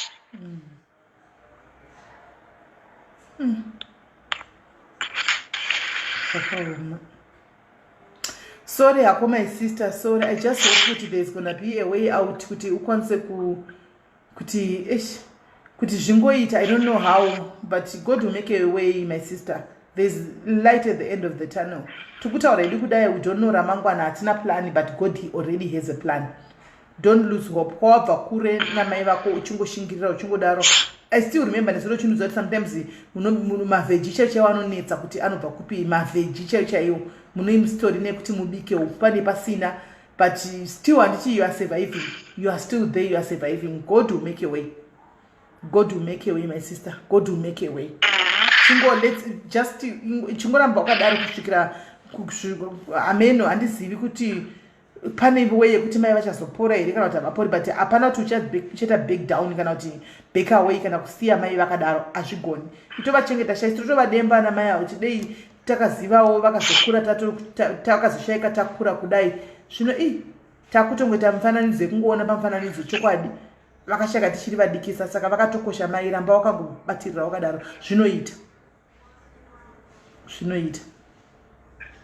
And saka I have so many people vari kuti vachakubata kuseri like now, my sister, let me just leave you to rest. And itika vanhu vanoda kubata vari kubata manje anditika sure thanks my sister vane bhero guys kana anenge ane bhero raanaro vediwe bhero zvaro vane bhero mupeiwo bhero atengesa ari payadhi ipapo anogona ngotengesa wari payadhi bhero iroro asikana just kungoti asabude hake ari payadhi iye musikana ebasa iyi handioni zvichiita ini handiziva hangu but ye musikana unoona mai vapfekedzwa plastic musoro vasikana kunziva kana varohwa chaiko mai mwana kuchinzi vakuzvitisa vari kungwenya kumama izvo munhu ari kugwara anti mazviona saka kana anenge achingoita anoitawo zvemabhero varipo ta zvemabhero panapa please one bhero ndo chinonzi diaries yacho ndo Simeris diaries yacho handitika dei kungojegana chingobatsira ndichienda vanoita zvemabhero varipo vakawanda bhero one ungomti my sister iyo bhero iyi wana pekutangira ndo start yacho handitika owanawo pekutangira anomaona otengesawo bhero racho ari muyadhi imomo owanawo chekubata handiti likazoperawo bhero anoonawo zvokuita achimanya kunotengawo ungotsvakawo munhu wekusiya 2 minutes achinohodha dzimwe achingodarowo because zvakatooma session yekuzimbabwe munoiziva guys. Alright my sister, saka chirega ndikusiye to rest, you see ndozotaura newe afterwards. Alright, thanks Simele, be blessed. Nema diary say thank you very much even for your prayers. Thank you my sister. Ndokurarama kuningwa zvokuramwa nevamwe izvozvi zvemunyika asikana ndo zvimwe zvinenge zvitosanganwa nevamwe mukurarama imomo vamwe munenge muri mukati mekufara vamwe vanenge vari mukati mekusangana nezvakadai saka kurarama tinedu zvatingaita handitika right chirega tipinde munyaya yedu yanhasi hanzi which part of Bulawayo hanzi Riverside kuBulawayo handitika chirega tipinde munyaya yedu yezuva ranhasi handitika inyaya inorwadza inyaya inogona kudzimbira vanhu vakawanda nyaya yevakadzi vanoti vachingoshayikirwa nevarume vana hama dzinobva dzatanga kupindira nekuita mashiripiti nekutodzinga vamwe pamariro mukadzi achiri kuchema vanhu vakutodzingwa akutonzi muroyi akutoshungurudzwa akutodii regai titange tanzwa nyaya yaMary satandisikasa zvakawanda handitika vakawanda vari kusangana through nenyaya dzakafanana naidzodzi tione kuti vangabatsirikanawo sei kana zvichinge zvasvika mavanenge vari.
Asibiri wedu waindepi zvatove 5 ika idzi tangawo nyaya yawo dzimwewo Mary regai nimupondere direct ndotangawo dzimwe nyaya yawo tine munhu akamirirawo kuda Mary izvo zvatobuda zvinhu zvacho heya but upenyu tikurarama tingadii.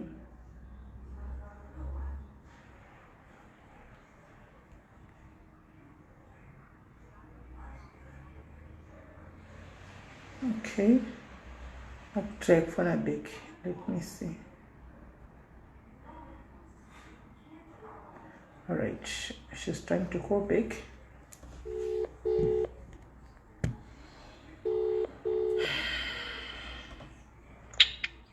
Hello, Sis Mary. Hello, Mary. Uri sei muningina? Ndinofara magadi yenyu. Aiwa ndiripo tinokugamuchira pachirongwa muzora nhasi Mary. I know kuti ndati kuda pamwaramo ukati dza 5 mati 4 but ndazongofunga kuti wanga uri palive wanga uchitoona kuti pane zviri kutaurika palive pane zviri kuitika. Yeah, ndangandichiwana zvangu. Alright. Nasi topic yatina inyaya yatakataura tikutaura inyaya inobata, inyaya inodzimbira maronda, inyaya inorwadza, inyaya ine vamwe vari kupfuura mazviri vaiti tichafonawo toda kuti titaurewo nezvatakasangana nazvo. But tangoti iwe samain guest timbotanga tanzwa jeni yako kuti what really transpired chichakaita sei ende wakazvigona sei, wakazvikunda sei nyaya yako yekuti chokwadi unoti wafirwa nemurume uri mukati mekuchema murume kana kuti usati watombopedza kuchema murume wachona hama dzobva dzatanga kuita mashiripiti dzakutouya different reasons dzakutokudzinga dzakutodii kuti handizivi whatever. Can you please tell us kuti chii chakaitika paincident yako iwewe nekuti wakazokunda sei? Alright. Yeah, maybe kunganipa minimum about 3 minutes ndipinde mba. Alright.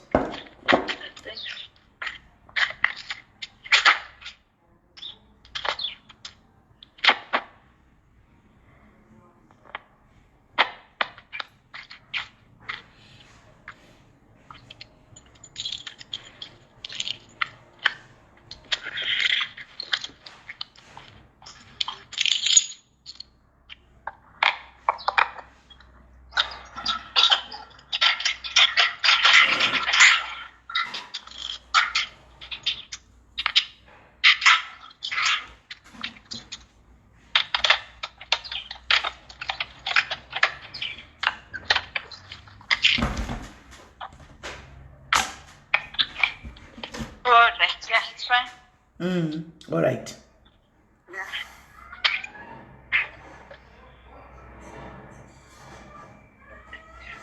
Yeah. I was still in Zimbabwe and it's first known to Okay. So, I got 19 years. Then I got about 11 years in the then I got 2013, 2014, 2015, 2016. I got to extend over 5 years, Chetty. Yeah, that's 24 years, not even 5 years, 4 years. 4 years. I'm going to extend over Ashaik. Saka pakuita extend vakapita takazoenda kunhamo tiri panhamo ipapo ifekt ndandiri kumusha ine kumusha kwana amweni saka ndakatozongofonerwa kuti vaita extend vachibva vaibva kuplanic ndobva ndafonerwa vari pakati pekuda kuti vatarise kuti vaende pasipoti kuti vatarise kuti chii chazoitika chichi vamwe vakange varipo bandakazongonzwa vati vadi vabviswa pasipoti tikazotera kuhospital tikatosvika zvinzi vashaika ndobva tazobva tikadzokera kumusha tadzokera kumusha pasatofamba kuenda kunhamo yaitora kuwadzana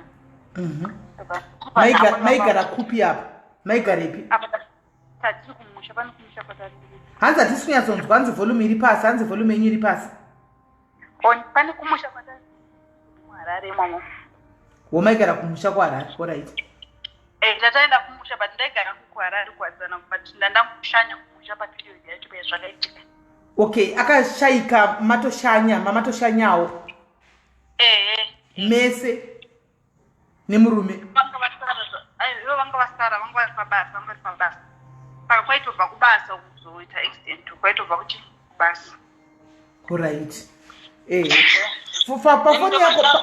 pafoni yako wedzera volume handiziva kuti iri kuita ichikwira ichidzika mino chichiri kuitika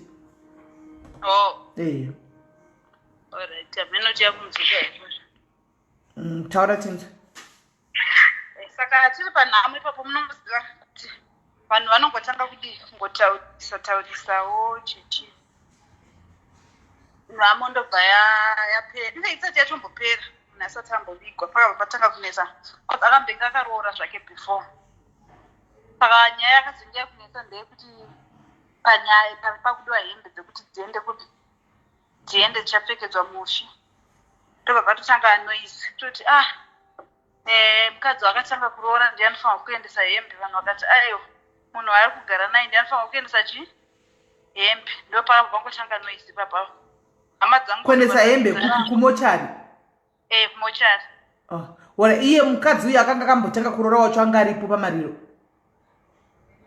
aitogara kuglenview akangouya pamariro Alright. Sababva ngotanga kuita ukakavadzana svika hama dzangu dzaramba dzikati nhamo yacho kana iri yekukakavadzana nakudaro ndigaitidi tidzokere zvedu isusu kwedu mozotiedza kana zvinhu zvacho zvarongeka koza tinakuvinga kurwa chichi ininiwo nenokusaidi kwangu vanhu vacho navanga vasina kubatanawo nechekare saka mungozivawo zvozvinoita. Wangagara uchiwirirana nehama dzemurume wacho here kana kuti manga musingawirirani? Taiwirirana savangokupandukira ipapo pangu pahembe ipapo kana kuti nderimowo timu iri rakataura izvi ravanga usingawirirani naro pahembe ipapo ndoyangotanga nyaya ndisingazoziviwo chete vanenge vachiusekera akangoti makoti usingazivi kuti vari kufara svika pakadii oonenge uchitukuwirirana navo but usingazivi kuti nyaya iri papi. Ndikati ndinapuresha nazvo itai chero kozi ndoda kungoonana nenyaya hwani yandakatarisana naye sofa zvokuti ndozoita zvokuti angeenda kunesana nevanhu kana muchingoda makizi ekuti mupinde mumba mutore hembe ndogona kukupa ichi makizi kana ichinzi process yacho inoda inini kuti nditange ndabata hembe dzacho ndongoita chero imimi vakuru vacho chipotiudzai cause by then ndandina about 21 years saka handongozivi kuti zvinofamba sei kana kuti chii and I don't remember ndichiatenda funeral yekunzi mukadzi ashayikwa nemurume wake ndikaona zvaitwa sei cause by yanda ndiri nezera randandii ndasitombona basa nezvakawanda muma masituations ndongosina basa nayo kusvika wazosangana nawo iwewe ndopa unozoona kuti zvinodai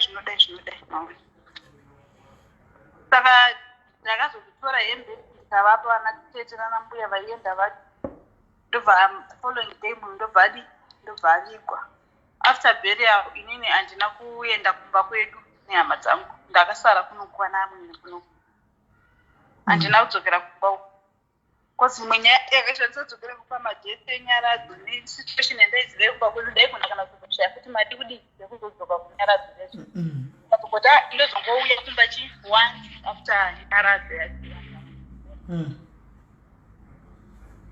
mailoja here iwe nemurume wako mailoja taigara pamba pamweni maigara pamweni oright but ivo vaitoexpecta kuti munhu avigwa nezuro sanhasi mangwana uende here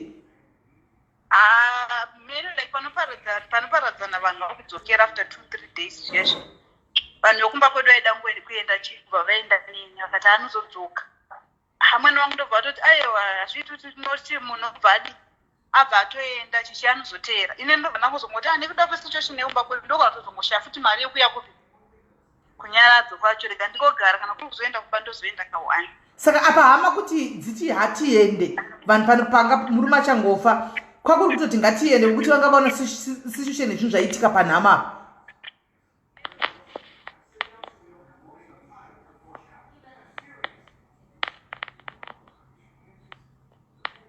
kola hello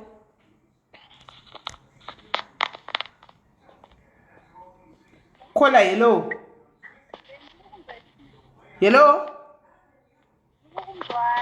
isati kunzwa manje neizi yako yatiza zvachose uri kufamba famba ndipo warumbobva pane network yakwira kana kuti foni yako handikuziva iri kuti ikaenda zvachose yodzoka yoenda minoti chii chiri kuitika asina kundinzwa iko zvino zvitakunzwa manje yapo saka zvazvangotanga like hama dzako padzaiti chiande muchangobva kunoviga murume vanga vaona situation yeparufu here kana kuti vanga votongodawo kuenda nemwana wavo I think vakandovaona noise yakamboitika iyoyo saka vanga kuna maybe vanhu vanogona kusara vachindinetsa right saka wasara pepe wakagara wakatozogara nguva yakareba zvakadii takagara I think 1 week ndobva tazodzokera kumusha kuya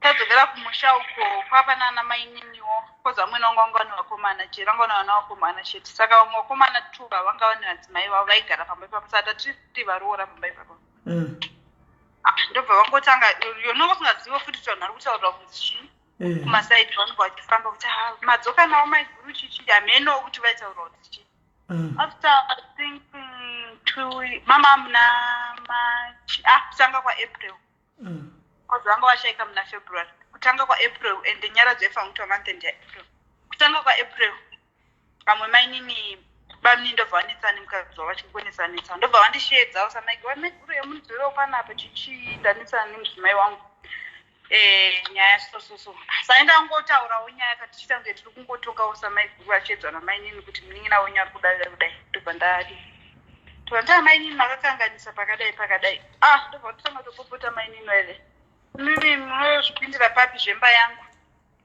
imimi ndichambokutarisai kuenda kumba kwenyu pakashayika murume wenyu makutotishayisa mufaro panapi tagara togara tinetsana nababa anu ava but tichinzwanana saka muri kuedza kuti chikana muchiti ndindakanganisa ndo zvakaputarisai kuenda kumba kwenyu pakashayika murume wenyu indobva ndabva ndikaenda kuna mwene wangu ndavaudza ini ndandashedzwawo kumusoro kumba uku kusvika vanhu vadii vanetsana saka indasvika ndikakomentawo kuti mainini makanganisa so tobva totanga kuzondipandukira akatonetsana namainini vayavaya vakati tatoona ndini taipi dzinge dzichida varume vedu muchiaanachi nevarume vedu mainini vakarogwa nemurume wavo vakutensana nema kutoti modawo murume wangu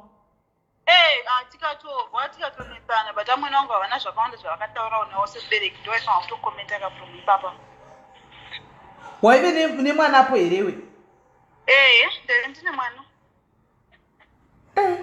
alright kana kune vasiri kunzwa chirega ndikutsanangurire kuti kola ati kudii kola ari kuti she got married ne21 years handiti arogwa ne21 years akabva ashanya kuenda kumareserva mamwe kuharare kwavaigara ikoko handi kwanga aenda ashanya handitika asha murume akanga asara muharare aenda kubasa ndobva vazongoudzwa kuti murume aita accident ndobva vaenda paaccident scene paya handitika ndobva asvika zvikanzi vaenda kuchipatara zvikanzi murume afira murume ashayikira pasipoti hanimaona anzi murume ashayikira pasipoti kudaro ndobva vabheriya vaitotanga kai andimazviona saka bheriya vaitanga murume uyo ari kunzi anga akamboita married before andimazviona asi anga akasiyana nemukadzi ushu mukadzi aitogarawo kumba kwavo akangouya pabheriya waipapapa kwaizi mutauro wakatanga pakanzi kunodiwa hembe dzokuendesa kumochari andimaona zvikanzi nevamwe hama dzinoda kuti mukadzi mukuru uyu wokungoaenda auya bate hembe idzi ari iye anodzinde kumochari vamwe vakati aiwa hazviti anzi mukadzi uyu wanga achigara naye ndinofanira kuendesa hembe kumochari andimaona hani saka ndopa zvakatangira ipapo andimaona saka zvatanga kudaro anzi ndakangoiye kola kuti semunhu akaita mwana mudiki plus semunhu aichema angoti kana muri kuda kii dzepane hembe ndokosangokupai miti zvamuri kuda handachandaramba vanimaona ndobva vazongochitora hembe ndobva atora hembe ndobva azongovapa ndobva vaendesa kumochari ndobva murume avigwa sanhasi mangwana hama dzakola dzameri vanga vakuda kuenda naye ndofunga vanga vatoona vanga vatoona situation yanga iripo andimaona vanga voda kuenda naye vamweni mai vemukomana nyakufa ndobva vati aiwa imbomusiyai vave kuharare kapa imbomusiyai ambogara mazuva because iyewo kola iwona kuti akaenda kumba kwavo mari yekuzodzoka kumanyaradzo yaigona kuzomunetsa situation yekumba sika ndichikugarira pano andimaona ndopakagarira paipai hama dzake ndobva dzaenda agara kudaro ndobva vazodzokera kumusha vari mhuri manje vari mhuri kudaro asara ari wogaka vamwe vane varume anzi mai ava vamweni havana mbozvara mwana musikana vakazvara vana vakomana chete vaviri saka angana namainini vake vaviri vakadzi vevanin'ina vemurume wake vanga varipo andimazviona saka anoti aigara navamwene kudaro ipapo vachigara navamwene kudaro anga ane mwana anzi mainini vekuimba mumwe munin'ina womurume vakanetsana nemurume wavo anditika vanetsana nemurume wavo ndobva murume wachona avadedza samaiguru iye kuti uyai kuno mudi mugadzirise nyaya yekunetsana kwedu zvinongoitika mafamily handiti ndobva aenda chinozaba kunoudza kuti aiwa mainini makangasa pakati kwai mainini ndokuchitukirira mainini ndokuchiti iwewo wakafigwa nemurume uchiri kutsvakei pano ukutikonesa kufara kutidza kufurufusha ndiwo wakatogarira kutore varume vedu pano siyana nesu kwai vakataura mashoko anorema anokomba ipapo handimaona uyu ndobva adzokera nokunodza vamwene kuti ndo zvandadadedzwawo kuna bamunini uku kwaita nyaya saka indasvikawo ndo mashoko andaudzwa iwayo kuti wagarira pano pakafa murume wako dewa wapedza kuigwa murume wako dewa wakachinda wakuda varume vedu pano wagarira varume vedu ndimainini womurogwa uyu ari kutaura zvinhu zvakadai handimaona watogarira vakadzi varume vedu pana patwitter twakodi uende handimaona saka anoti vamwene havana action yavakaita semunhu mukuru ndo vaifanira kunge vakadi vakapindira vakataura kana kuti vakadi havana chavakataura handimazviona so ndo paangasvika right bva paita munhu aisa question pano kuti sisimeli I have a question for caller handitika kindly ask for me caller paakazororwa 819 murume aiva arambana nemukadzi here kana kuti she was the one akarambanisa vanhu caller muyo mubvunzo wako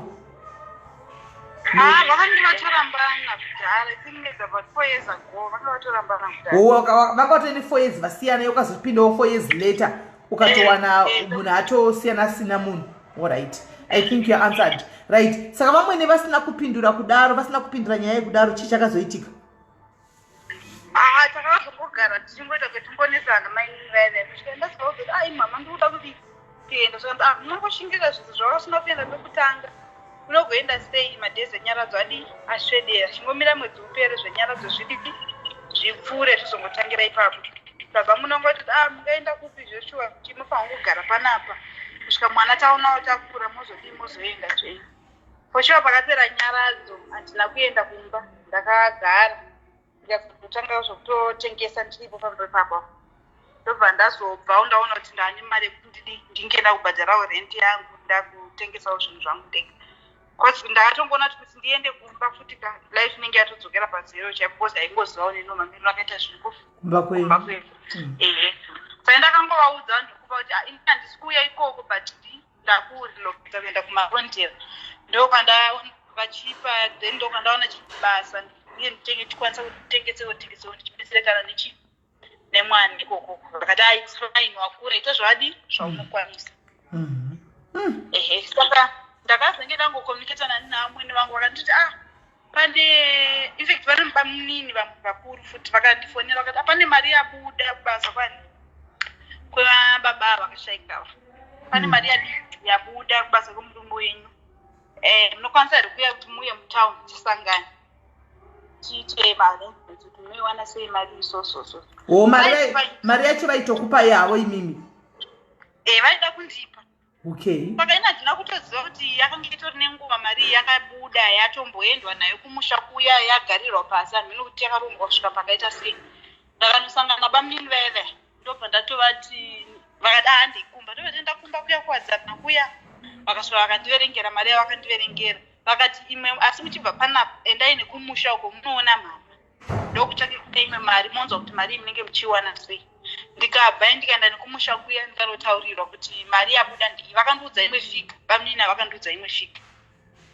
saka pakazoita vamwe bamunini vadiki vakatondisira meseji ati agulesi pane mari yabuda soso mari yakati ndobva vandiudza imwe figa pakaita mafiga 3 mari kubuda kwayakaita amweni wangu vakandiudza imwe bamunini vahombe vakandiudza imwe bamunini vadiki vakandiudza imwe but the exact figure yamari yakabuda ndeiye kwabamunini vadiki ndo vakataura chokwadi ndobva ndaenda kumusha ndikaudza kuti mari yabuda mari yakadai so amweni wangu ndobva toti chaita ndikushedze kuti muye nekunoku inyaya yekuti hani muri kuona ndiri kuvaka imba yangu panapa ndandichikumbira kuti mari yenyu ndiishandise nde ndichikwanisa kuzokutumirai pamwedzi muchibetserekana nemwana ndobva ndati alright in cash vakange vandipa cash yandakapiwa nabamunini $300 tikanzi munonotaura mari yacho yanga yabuda yese all in all yanga iri mari yange yakawanda itiwa kuma 25,000 yakanga yatowanda $25,000 ukapuwa $300 chete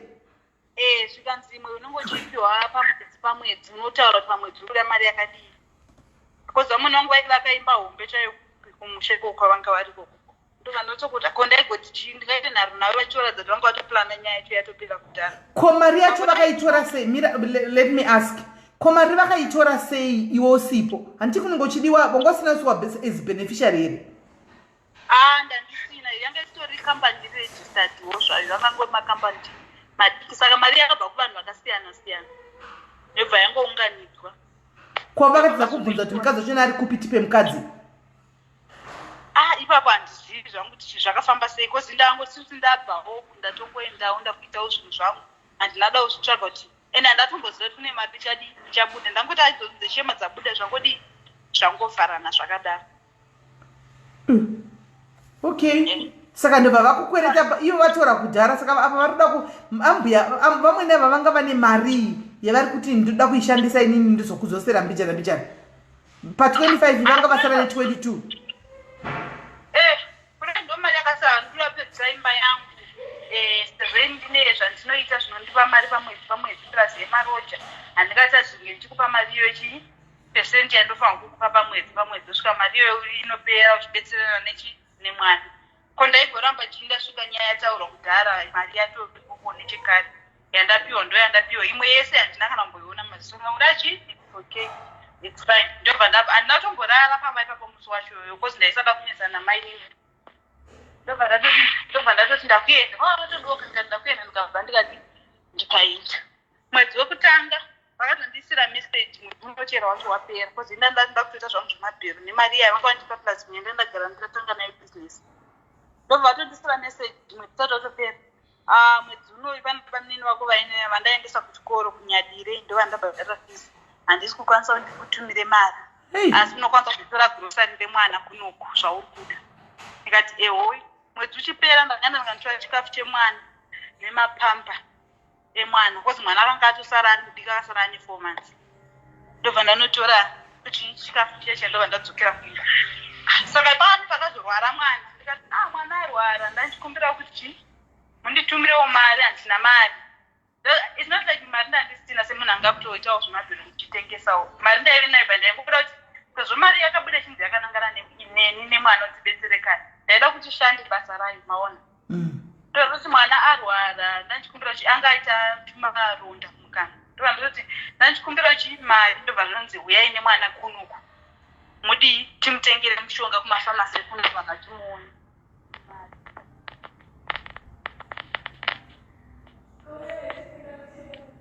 yatiza volume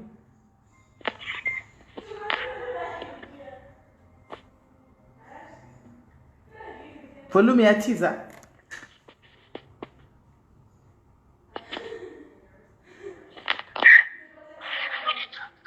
hello yatiza volume yadzoka yadzoka alright nini ndabva ndangotenga mushonga ndikapa mwana wangu mwana akaita chii from there handina kuzombotaura kana kubvunza mari yayo ndaingombika ivo vatumirewo mari semunhu ari kusane mari anofanira kunditumira ndobva ndazoudza mumwe mukoma wangu kuti nyaya yakaitika yakadai unodii kuenda kumapurisa unotsanangura ndozvaitika wovaripoti ati manje ndikuti ndivaripoti inini tiu vanhu havakandiudza mari dzakasiyana umwe akandiudza zve19,000 umwe akandiudza zve18,000 umwe akandiudza zve25,000 saka handikwanisi kundivaripoti and handina proof kuti mari vakaitambidzwa dai ndaivepo process yacho achipiwa mari vachidii ndaikwanisa kuti vanhu vari kundibira mari yandakaona handina mari yandakaona 300 yandakapiwa ndiyoyo saka ndangoti ameno kana vane vachida kuzotipawo mari yavachadii vachandipa ndobva vazokuona ukatikumbira muine mwana tizomuona ndobva ndaenda naye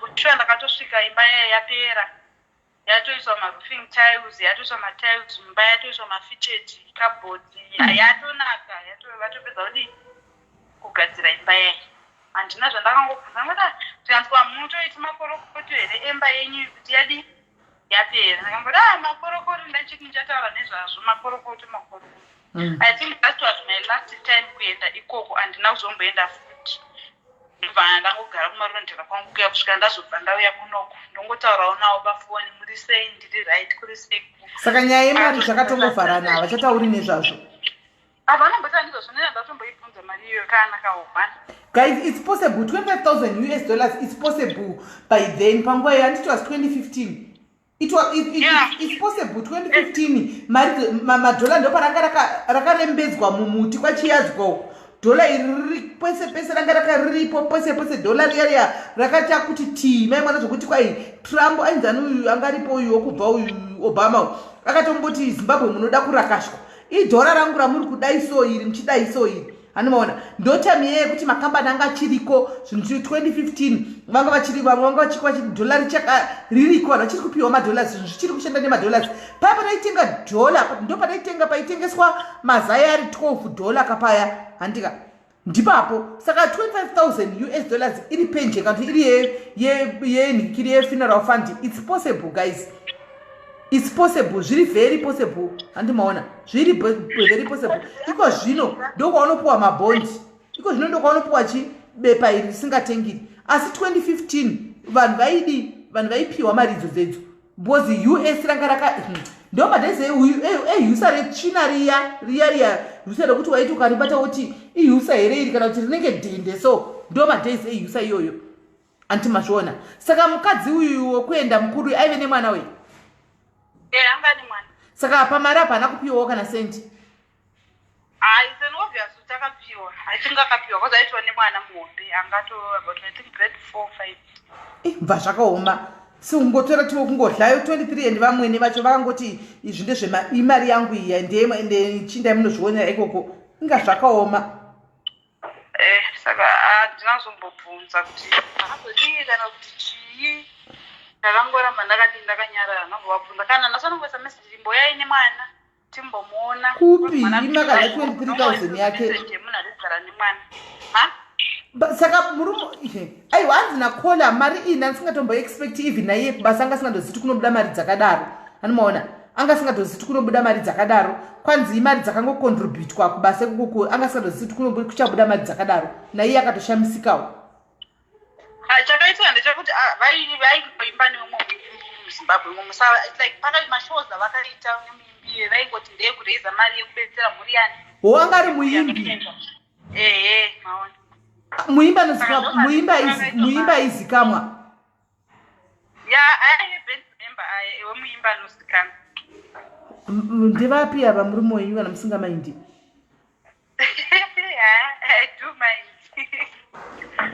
oh, you do my okay no it makes sense hanzi vanga vaita zvokuimba hani muri kunzwa vanga vari muimbi webhendi guru riri muzimbabwe saka akaita accident saka vaimbi vamwe vese time iyoyo vakacontributa kuti mumwe wedu ashayika handiti yanga time ema-US dollars iwayo imari yakacontributwa hani maona kubva kuvanhu vakasiyana-siyana vaita zvokuimba havaimbi kuda kwana japraiser vana macheso vapi kuti kune munhu webhendi rakati washayika rekaiti tisechema handiti maona ndobva yasvika ipapo right no it makes sense aiwa kana yanga iri yekuti yanga yabva kuvanhu vakasiyana-siyana aiwa it makes sense inga zvakaoma yo mama sangana kubhende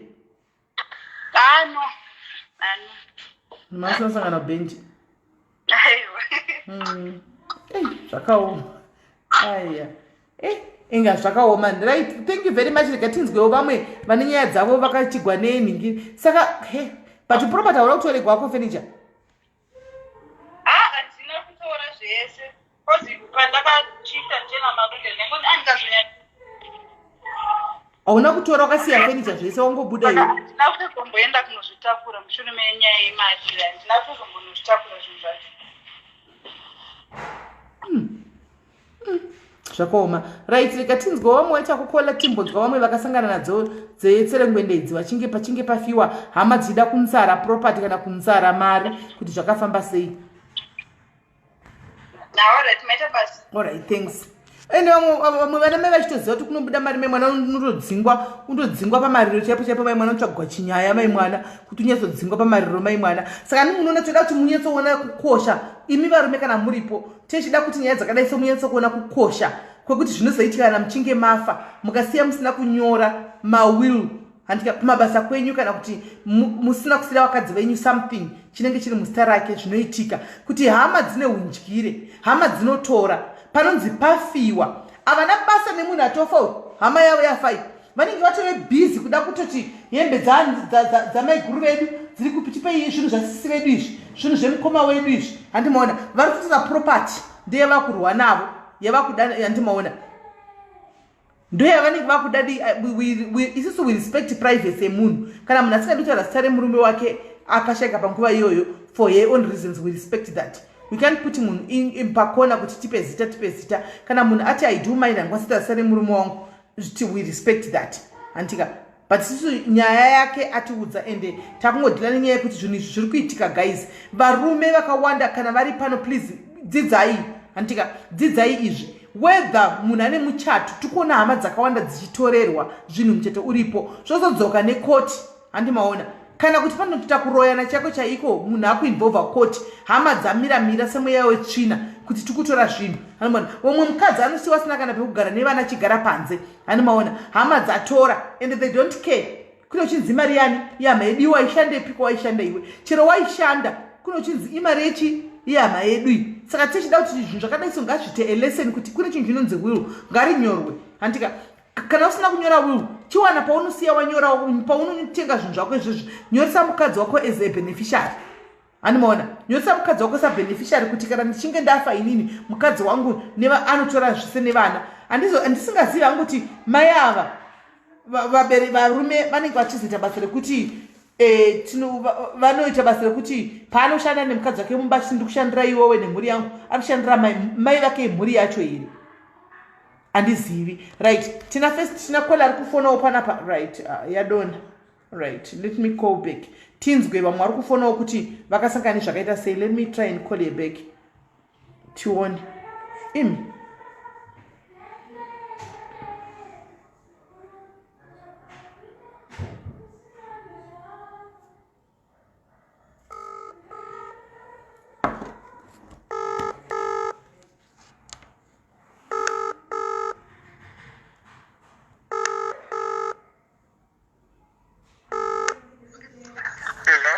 hello maswera sei taswerawo ndachida kuti sisimeli kufirwa kunyange une marriage certificate vakanyora wiri pachivanhu vatema penduka panongonetsa asi ndangumira ndikudze ini ndingabika vanhu zvifaiti chaiko chaiko ini ndingabika vanhu zvimbofaiti chaiko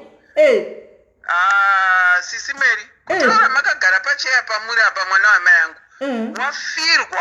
wafirwa unoita confused unova titora izvese I think ndakambocheya futi kunyepa chaiko aiwa kuvapa kutitora izvese kunyepa chaiko mai mwana kunyepa chaiko chaiko adhekandanga mihura izapo sisimeni inini pachangu ndiri gandanga hombe chairo gandanga hombe ndiri munhu akanaka stereke asi kana ndatsamwa mukandinzwa ndichitaura munoshaya kuti mazwi aya ari kubuda mukanwa mangu iri ndakafirwa ndanga ndiri legally married I was legally married pandakafirwa nemurume wangu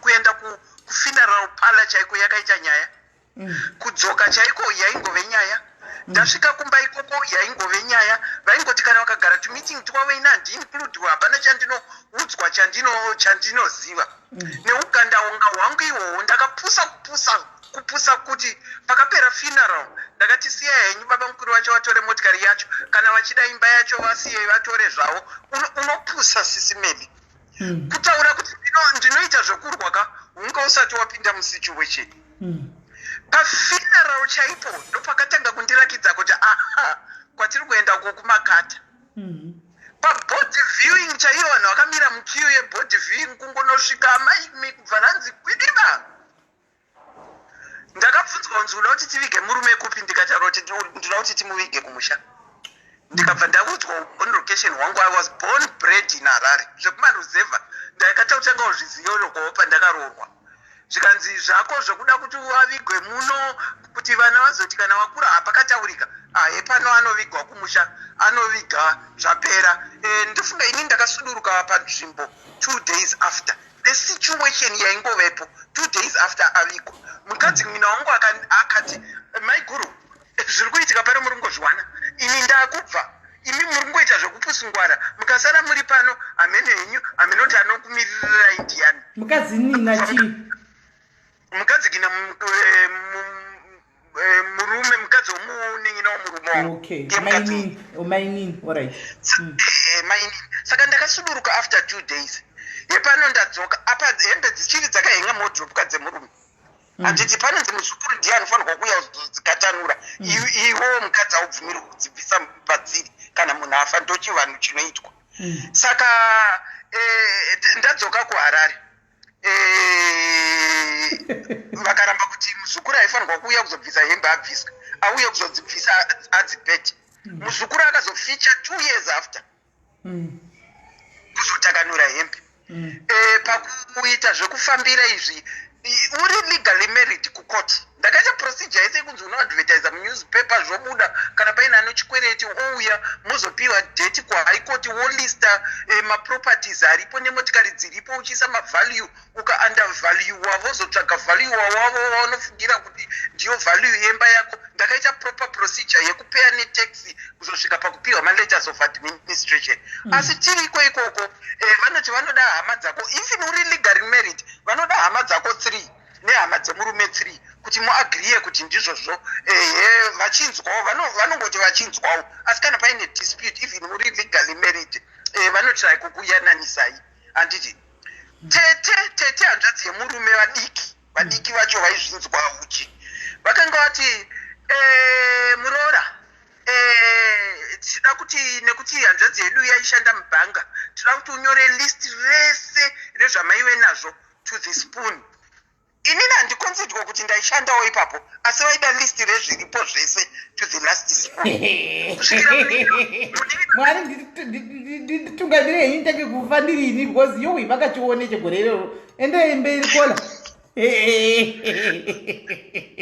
Chakazoitika ndechekuti munin'ina wemurume wangu akanga aine basawo rakati it so happened kuti aiziva someone kuhigh court akati maiguru inini zvinhu zvemukoma wangu hapana chandinoda, chandinongoda ndechekuti mukange maona zvinhu zvemukoma wangu muchengete vana, ndozvandinoda. Mari dzenyu mukange madziona muchengete vana, ndozvandinoda. Saka inini I'm going to make sure kuti tabypassa vese vanodzi 3 uko, imi moregerawo kuuya ne3 venyu, ndichaenda imini neni, inini ndinichanosainira kuti ndiri kuauthorize kuti ndiri legally married, remember asainire kuti zvinhu zvese taita izvozvo zvapera sisi meri. Ndofunga kana mucharemember nyaya yangu yandiri kutaura zvakatipa kuti after vauya zopeta hembe 2 years after zvakazondipa kuti hembe dzigowe 17 years later nezvatakange ndaita izvozvo. Saka kana wafirwa pasoka unoita confused. I encourage vakadzi kana pana vakadzi madhairidzi vari papa ndinokuencourage iwo zvokwadi kana muri mamarriage menyu mamakagara inobatsira marriage certificate. Trayai kuchokera varume venyu kuti vanhu munochata, nekuti kumberi ukoka kana kuri kunzi murume wako aenda zveshuwa atanga kutungamira unenge uri panguva yakaoma, nekuti panguva yehuconfused iyoyo unovapa zvese kuti nyaya dzingonyararwa chete. Saka kana wafirwa wakaomerwa neupenyu sisi meri unopa zvese munguva yekuchema. Kana makiye motikari ndakapotsa ndapa baba mukuru vachiichemera makiye motikari ingovapai makiye enye motikari bamudika vakati hazviite ikaenda idzokei maiguru musafunga kuti ndoinoiteera kana muchitaura zvamuri kutaura izvi. Saka zvinongoti netsei kana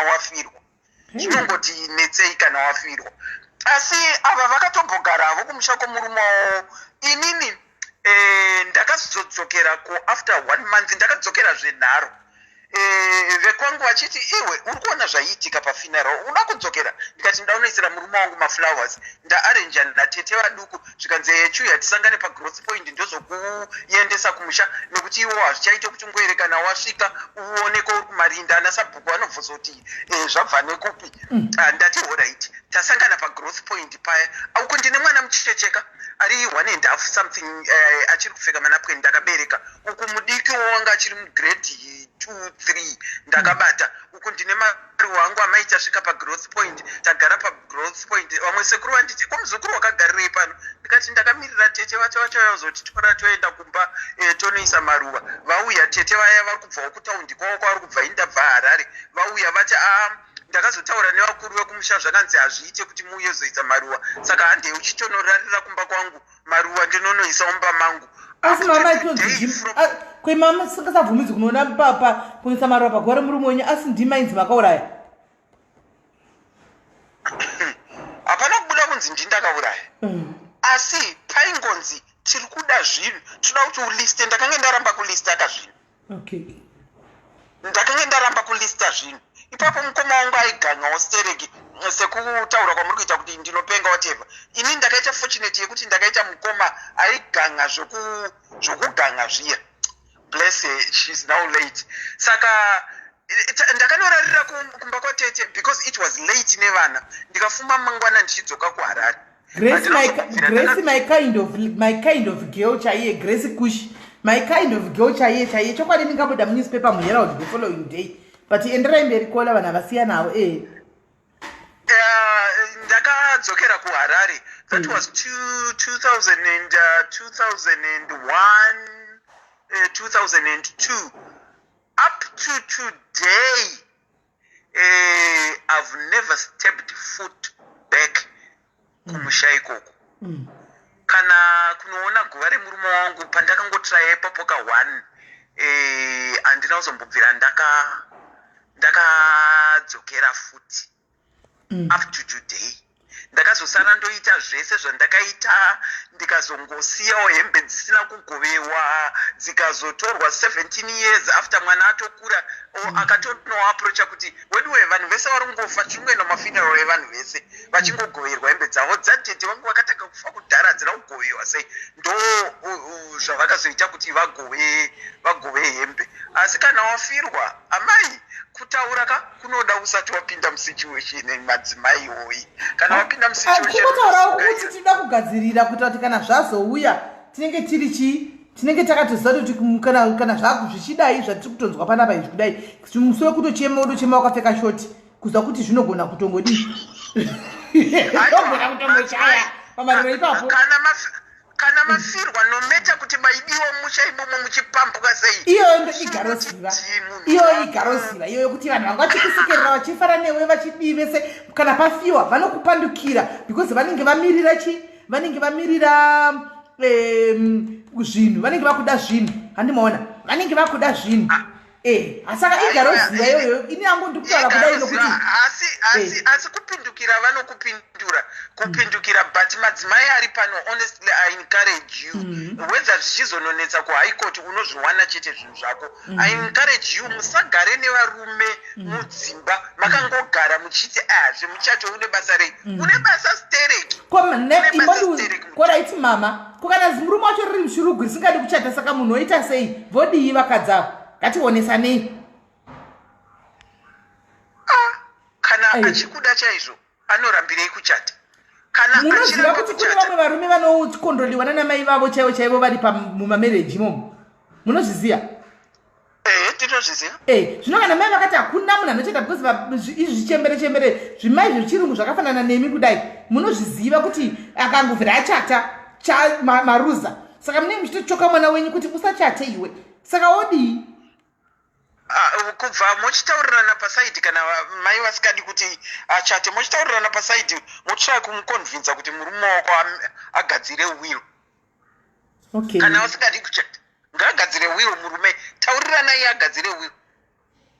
Nekuti ukanga waincludwa pawill ipapo no matter what mom will say as long as paine valid will that has been done the proper way. Haikona mawiri enye kuda kunyora muchiisa munonzi chii kana kuseri kwemubhedha kana kuisa pasi pemattress. Vanhu kana vachiita will murume achiramba kuchata abvuma kuita will do it the proper way. Ndo zvandinongoencourage. Asi madzimai kana murume achikuda achibvuma kuchata haikona yekudhileya enda unochata. I think bhururu wangu mari yakabuda ikai yakakontributwa ka ndiri kufungira kuti pamwe panga pasina marriage kana kuti pamwe maband members aya anga asingamuzive semukadzi weband member yeye. mukadzi wacho handifunga kuti anga recognized nemaband members aya. Mari yakanopiwa direct kuna amai. I'm thinking for that reason. That is what I think. Anyway, ndataurawo pangu sisimeli. Thank you so much. Yakoma, thank you very much. Regai ndimbofonera ndimbori vari kuti vane nyaya dzakafanana dziri similar nedzakachitogona kukola tigai ndimbovafonera bheki panapa tinzoti zviri kufamba sei. All right, thank you. All right, thanks. Right, tine vanhu vane nyaya dzavo panapa. Let me call. Right, let me call them back tinzwe nyaya dzavo because vakawanda natofonera kuti vane nyaya dzakafanana naidzodzo. Regai tinzwe regai ndivafonere bheki. Hello, caller. Hello. Maswera sei? Maswera. Taswera. Endaona message wenyu. Tipei nyaya yatinzwe yakamira sei? Chii chakaitika? Ndiko kunzwira kure but nachida kungoti nyaya yavo yavanga chitaurwa nevabva apa peikangoda kufanana my story. And unoona hama dzemurume kana washakirwa ndio vanototaura zvese nokuti like for me ndakatonge ndatonzi ndiwo akatouraya murume. Akashayika sei saka murume wenyu? zvokuti uti mati angashayika sei murume wenyu? I think pane vanhu vakateerera vangazive nyaya yangu handidi kutaura kuti akashayika sei. Alright. But it was a sudden death. All right. Okay. Saka ziya zvokuti ashayika vakatanga kuti ashayika sei ndo vachizviona, then yozoti zvekuzonzi anovigwa kupi, pandati anovigwa kuno kwatati zvikanzi who made that decision iyoyo inofana kumekwa nehama dzake vachiita tumatare tavo. Ndikati inini akanga andiudza kuti that's what would happen. Zvikanzi no hazviso zvinoitika. Zvichaitika ndo zvichataurwa namai nemabrothers ake. But it's only that kuti even though it's been a long time, I'm still quite emotional kuti nditaure nyaya yachoni. But now, even though it's 15 years, hembe dzachoni dzichingori mumba mandinogara hadzisati dzagovewa, vakaramwa because wakaita decision yavasingabvumirane naye. Saka hembe dziri mumba menyu imomo? Saka how are you going to move on nehembe dziri mumba imomo? I can't. Handikwanisi. 15 years. Handitombokwanisi kusvika vaita zvavanoda. Nokuti pane vana. So even from that time kusvika up to now, avatombo taura kana nevana. Initially vaimbotaura navo gore rekutanga kana kuti rechipiri, but kuti anga aine business rakatorwa, panga paine motikari dzanga dziri pamba dzakatorwa, tukangosirwawo yako yawaishandisa ukanzi hauna sei nezvese zvatorwa. Ko zvavakatora zvinhu, saka hembe nemhaka yei vachiri kuomeserai kuti hatikwanisi kutora hembe kuti dzigoviwe? Vakati vachatora kana vanhirikina zvichaitwa, but pane zvinenge zvakanzi ndakakanganisa nokuti ndakataurisa. Saka kunyange vekumba kwedu vakaenda kunokumbira kuti tanga tichikumbira vana sekuru, hanzvadzi dzangu vese vakaenda kunotraya kutaura navo, vakaedza nekuenda nekune munyai, but hazvina kana kutombobatsira. Ko hamuna vana vakomana here imimi? Kwete. Ko mukatora hembe mukasa kucharity zvine effect yei? 15 years. Ko vakazodzoka vachiti vakuda kutora zvinhu zvavo. Ndakaindisa kucharity. Nokuti manga mandiomesera 15 years ndinazvo. Vangadi? I think zvinenge zviri nyore kune mwe munhu achitaura achikudza kudaro. Kuonesana here. Kuonesana. Zviri pauri. Zviri mauri hazvisi nyore. Hazvisi nyore nekuti vekwedu vakagarawo pasi kuti vaone kuti vangazvifambise sei, but hazvina kutombobvira vazvibvumira kuti ndizvo zvinoitwa, nokuti kwanga kune vakoma havabvumirani nezvekuti zvakafambiswa sei. Saka vasvika panguva yekuti pari zvino havatombotaura neni, havatauri kana nevana, havauye, havafone, havapana zviripo. Asi vanoti kana zviri kuda kugadziriswa zvikagadziriswa vanogona kuzviita, but kana vasingataure kuti zvii unozvigadzirisa sei. Naikona ndoda kubvunza. Mukatora hembe idzi mukaisa mubepa, mubhegi. Mukavakano kune murume wenyane vakoma nditi kana vanin'ina vakafuma kuseni dziri pamukova vanodzisepi.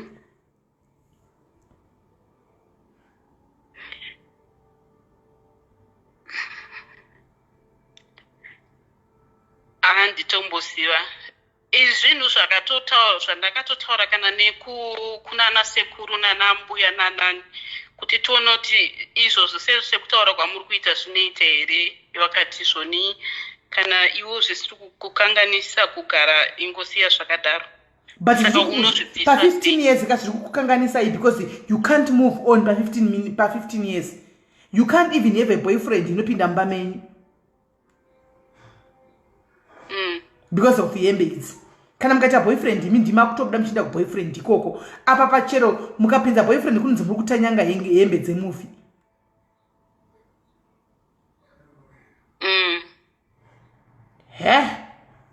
Zvakaoma handikwanisa hangu kugadzikana nazvo. Ndinotoshaya kuti dai kwainzi kumba kwedu kunoitwa zvezuru pamwe vaimbozvifambirawo kuti vaone kuti pamwe zvingagadziriswe neimwe nzira, but nokuti havaite izvozvo.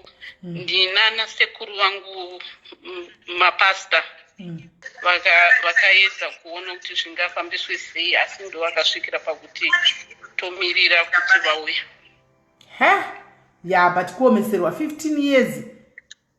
Maybe you could have been married by now again, but you can't because the hembe dziripo modzisirani.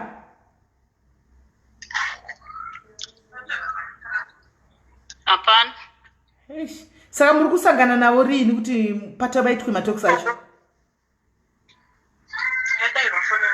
Ndo zvacho zvinonetsa nokuti hapana anoda kusanganikwa naye. Saka up to now hamuna solution yekuti munguzosangana pakati kuti hembe dzichatogwa musi wakati hapachina? Hapana. Ana sekuru vakafambira 5 times vachienda ikoko zvisina chabudirira. Kuomeserana guys, let's be honest guys. Ngatibatsire umwe wedu guys. Is this proper guys? 15 years tafunga tachati alright maybe December tiri kunosangana toisa hembe kana tovotorawo toti asunungugwe handi mazviona 15 years mai mwana. Imagine 15 years dai ari mwana izvozvi ava kutoita form 2 guys kana form 3 kana form 3 guys achingonzi havazivi up to nanhasi havasi kuziva kuti zviri kufamba sei and zvino guys wangativetsa handizivi kuti nomwekola nyangu ukafunga kuchema nyangu ukachema hazvibetseri because kuchemerani regai timbokola kola ari pane mifoni regai timbonzwa kola rabai muri papo kola hello. Okay. Maswera sei? Maswera sei sisimeli? Taswera. Inini ndakasangana neyangu situation. Asi ndatoona kuti zvinenge zviri kutobatsirawo kuti ndinge ndiri panapa pamadiaries nchinzwa zvekutaura vamwe. Ndine makore 29. Ndakafirwa nemurume this year naMarch. Maiwe, zvakaitika izvozvi zvichiri fresh. Murume wangu akaita tsaona ari kubasa. Yes, saka kufa kwaakaita akafa iri Friday. Saka ndofunga ndakangowanawo nguva yekuchema only Friday and Saturday chete. Kutanga Sunday hama dzemurume dzanga dzaungana ndobva pachitotanga noise nemadrama. Inini zvangu maityira zvakaita munhu wandainyasa kunetsana naye ndeatezvara vangu. Atezvara vangu zvavakaita vanga vasingawirirani nemurume wangu inini. Saka zvavakaita gore rapera murume wangu anga asingatodi kuonana nababa wake zvachose. Saka nenyaya yekuti vakagarisawo vanga vasina kumbomuchengeta ndomaityira zvakaita. Saka anga ine bitterness isingaite nababa vake. Saka zvakaitika ndezvokuti last year inini ndakatomupa pressure murume wangu ndikati nhai baba kodai mamaedza mambonoita kuti tiite sei ufambidzane nababa vako asi aisada saka zvazvakazoita zvo ndakatozounganidza dzimwe hama ndobva dzauya ndobva vaita meeting ndobva anyengetedzwa kusvikira abvuma kuti ndakwenda kunoonana nababa vangu asi tichisvika ikoko ndobva baba vachinotaura kuti mwana wangu kana achida kuti ndimuregerere zvaakaita zvokuti 1 akabva pamba akanditanga kuenda kunozvitsvagira basa asina kundisuma 2 akaenda akanorora mukadzi asina kundiudza ndotoda mombe inotsika kubva kwaari ende mind you tiri muSouth Africa saka ndobva baba murume wangu mombe bva yatsvagwa ichibva yashayikwa muSouth Africa zvikanzi mombe inoita 10,000 rand saka murume wangu akati handina 10,000 mari yandinayo i8,000 zvikanzi ngaandipe 8,000 iyoyo murume wangu akatombogara neni akati iwe inini baba wangu hatisi kuda kuvapa mari yavo ari kutaura handisi kuda nemari yangu ndobva murume wangu ini ndamunyengetedza ndikati iwe unoziva kana uri kundida ka uchaitira inini because mangwana pakawana zvinowanika ndiani wandichaudza because nyangwe ndine hama dzandiri kuwirirana nadzo vane pavanogumira panozongodiwa ani baba vako saka achibva azobvuma ndobva baba vaya vapiwa mari iyai baba vaya after vapiwa mari takabva tatonge takutanga kakufambidzana kudai saka muna February baba vaya vachibva vatoya kwatinogara asi vane zvimwe havo zvavaifambira but vakabva vaya kwatinoita sei kwatinogara vakagara pano baba vaya vaye varipo for about 2 weeks after 2 weeks ndobva vakwira ndege ndobva vadzokera kwavanogara mbva vatovakwidza ndege baba ndobva vadzokera vachidzokera zvino baba vaya vaye murume wangu haana kusara akaita 2 weeks achibva aita tsaona kubasa achibva afira ipapo saka baba ava inini ndobva ndatozovafonera ndichibva ndavaudza ndikati baba ndozvaitika kuno kwaitika tsaona sezvo ini ndasingaziva kuti murume wangu afa here kana kuti haana because unoziva vanhu vanenge vachikuvanzira ndopa ndakabva ndaziva kuti murume wangu afa after vaziva izvozvo baba vakabva vatoita emergency kukwira ndege kuya kwatinogara vachibva vauya vachisvika vakangosongonochema neni first day ndopa ngosvangoti muroora chichaitika vandakutochema ndikati baba honai kani mama akatouya kuzoonekana nemwana wenyu honai zvaitika ndiri kutochema ndiri kuti ndiri kuchema nababa izvo baba vangu vatori nemahidden agenda kudhara hati mukuru saka ndichibva ndatoti zuva rinoteera racho nachibva ndatodedzwa nemupurisa aita nyaya yemurume wangu baba ndopo vakabva vauya kwandiri baba vachibva vataura kuti zvona ndiri kukumbira kupinda mubedroom mako muri kunzwa ini semwana mudiki handina kana chandakambofungwa chii chakashata kana kuti chii vachibva vapinda mubedroom baba ndakatovavhurira ndobva vapinda mubedroom vapinda mubedroom ndobva vatovhara dhoo vavhara dhoo saka inini mumwe mukadzi wechikuru anga ari panze sezvo kuno tine tiri kusango vabereki vari kumusha tisina hama zvakangodaro daro umwe mukadzi wechikuru ndiyakazonitora padivi akanditi iwe mubedroom mako muri kuitwei ndikati baba vati vane chivanhu chavari kuda kuita handi muri kuona tikanzi enda imomo ini ndichibva ndatera ndobva ndapinda kabva ndakatopinda ndakatosvika baba vakatomira vakabata kanhu munoziva kanonzi kachinyu kemafuta kaya kaisisimeni iko kaya ndoka kakabatwa nababa but kaka kati kurei kachiita kunge kahari so saka vachibva vaburitsa manje baba vaye vaisvikanzi zvona kanhu kandakabata kana kakasirwa nani wee vabvatara madzitateguru avo ndiye akandisira saka panapa ndine chivanhu chandiri kufanira kuti ndite nditaure nemwana wangu sorry sisimeli ndaona comment yakanzi kola ndamuziva handabasa nazvo kana ndikavaziva nyaya yangu iri so sensitive ende inondibata weda kundiziva kana kusandiziva handabasa nazvo ndokumbirawo zvangu guys veduwe nyaya idzi nyaya dzisensitive let's be very mwepa panenge asingatokuziva ringachingonyora hake zvekungonyorawo mucomment section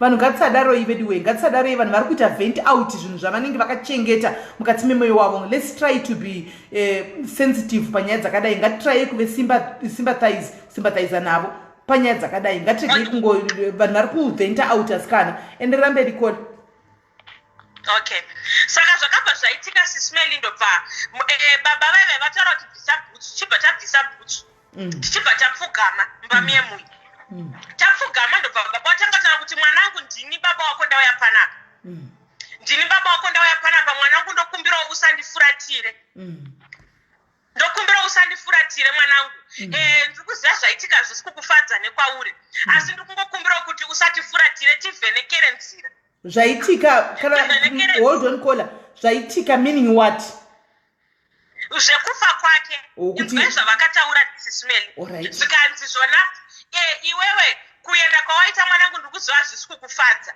asi ndiri kukumbirawo kuti usandifuratire vhenekera nzira zvinhu zvako zvifambiswe mune zvakanaka izvezvizvi ndadedzwa nemupurisa ari kuita nyaya yako ndiri kukumbirawo mwanangu kuti undivhenekere vachibva vatora zvimushonga zvavo mukanhukaikaye wedha ikute kana ichibva vatanga kumwaya mubedroom vachimwaya mubedroom vapedza ndobva zvanzi omberai maoko ridzai mupururudzo because mami nedzimwe hama dzaivemo mubedroom macho nguva iyoyo zvikanzi anhingi tambirai mwana uya mumuise kuna anhingi kana mabvisa kuna anhingi aende kuna anhingi vachitaura zvimazita zvavaitaura mumuendese kuna anhingi muendese kuna anhingi handi muri kuona after ipapo ndobva vapedza sikaini zvandakabva ndaita ndobva ndabuda panze after vanhu vaombera vaita sei takuenda kuti tichienda kwataifanira kuenda kwachona ndopandakabva ndasangana nevamwe mai vachibva vauya ndobva vaisa soti yemagodo pamusoro pemushonga wababa vaivai ndopakabva patanga noise tigotanga kunetsana baba wai tigotanga kunetsana pakutoitwa tumwe zvikatonzi murora uyu ndatadza kuwirirana naye ndatadza kuwadzana naye ndobva patove nedivision kudivi rangu ndobva wava kudivi rangu vaive kudivi kwababa sorry nekuda kwesalt yemagodo yes vakaudzwa kunzi mumba mamwaiwa salt yemagodo zvikanzi baba vachibva taura kuti ndavananga uroyi inini nekumwaya kwaitwa salt yemagodo ndikati sandini ndamwaya salt handizirini zvikanzi zvona iwewe wandinanga uroyi ende wandifumura ndo zvavaipopota vachitaura saka handichatode ndakutoenda hati muri kuona saka baba uyo vachibva vatanga kuita zvokuramwa vanhu vachivakumbira regerero vachiita sei vachikumbira regerero vachiitwa sei baba vaivai ini ndaa ndakangonyarara paitika zvese izvozvo saka rimwe zuva ndobva tadedzwa futi kumochari tanodedzwa kumochari pakunoidentifya bhodhi yemurume wangu baba vakarambidzwa kuona murume wangu vaingoda kumboedza kuti vaende kunosvika pedyo nemurume wangu nepamusoro pekuti havasisina havana senemi yakafanana nemurume wangu ane zvavakaita bva vachinja mapepa avo munomo handi muri kuona saka ndobva varambidzwa kuidentify ndobva daidentifya bhodhi yemurume wangu ndega tapedza kudaro ipapo ndobva baba ivavo vaita meeting pameeting paipai ndobva pagarwa pasi ndobva patanga kutaurwa zvikanzi mukadzi uyu anga asina mwana panapa saka tanzwa kuti ndiye akanyoreswa kubasa kumari dzemurume wake saka we have to do something vari kutaura sefamily meeting saka tofanira kuti tiende kubasa ikoko ndobva patuma munhu zvikanziwo kana uchikwanisa enda unotsvaga pane mapepa ube mapepa muri kunzwa tanga tine mota yatatangobva unotenga sismail isina kana 2 weeks mamota iyoyo yanga asara kubasa kwemurume wangu chibva taenda kunoitora mota yeye tadzoka ndobva mukugara kwangu akaita family meeting iyaiya ndobva pachiwana hwani akabuda imomo munongoziva panongoplanwa zvakashata hapashaye hwani anouya kudivi rako ndopakabva pauya munhu hwani kusaidi kwangu ndobva achindudza akati iwewe dei uri mumwe ka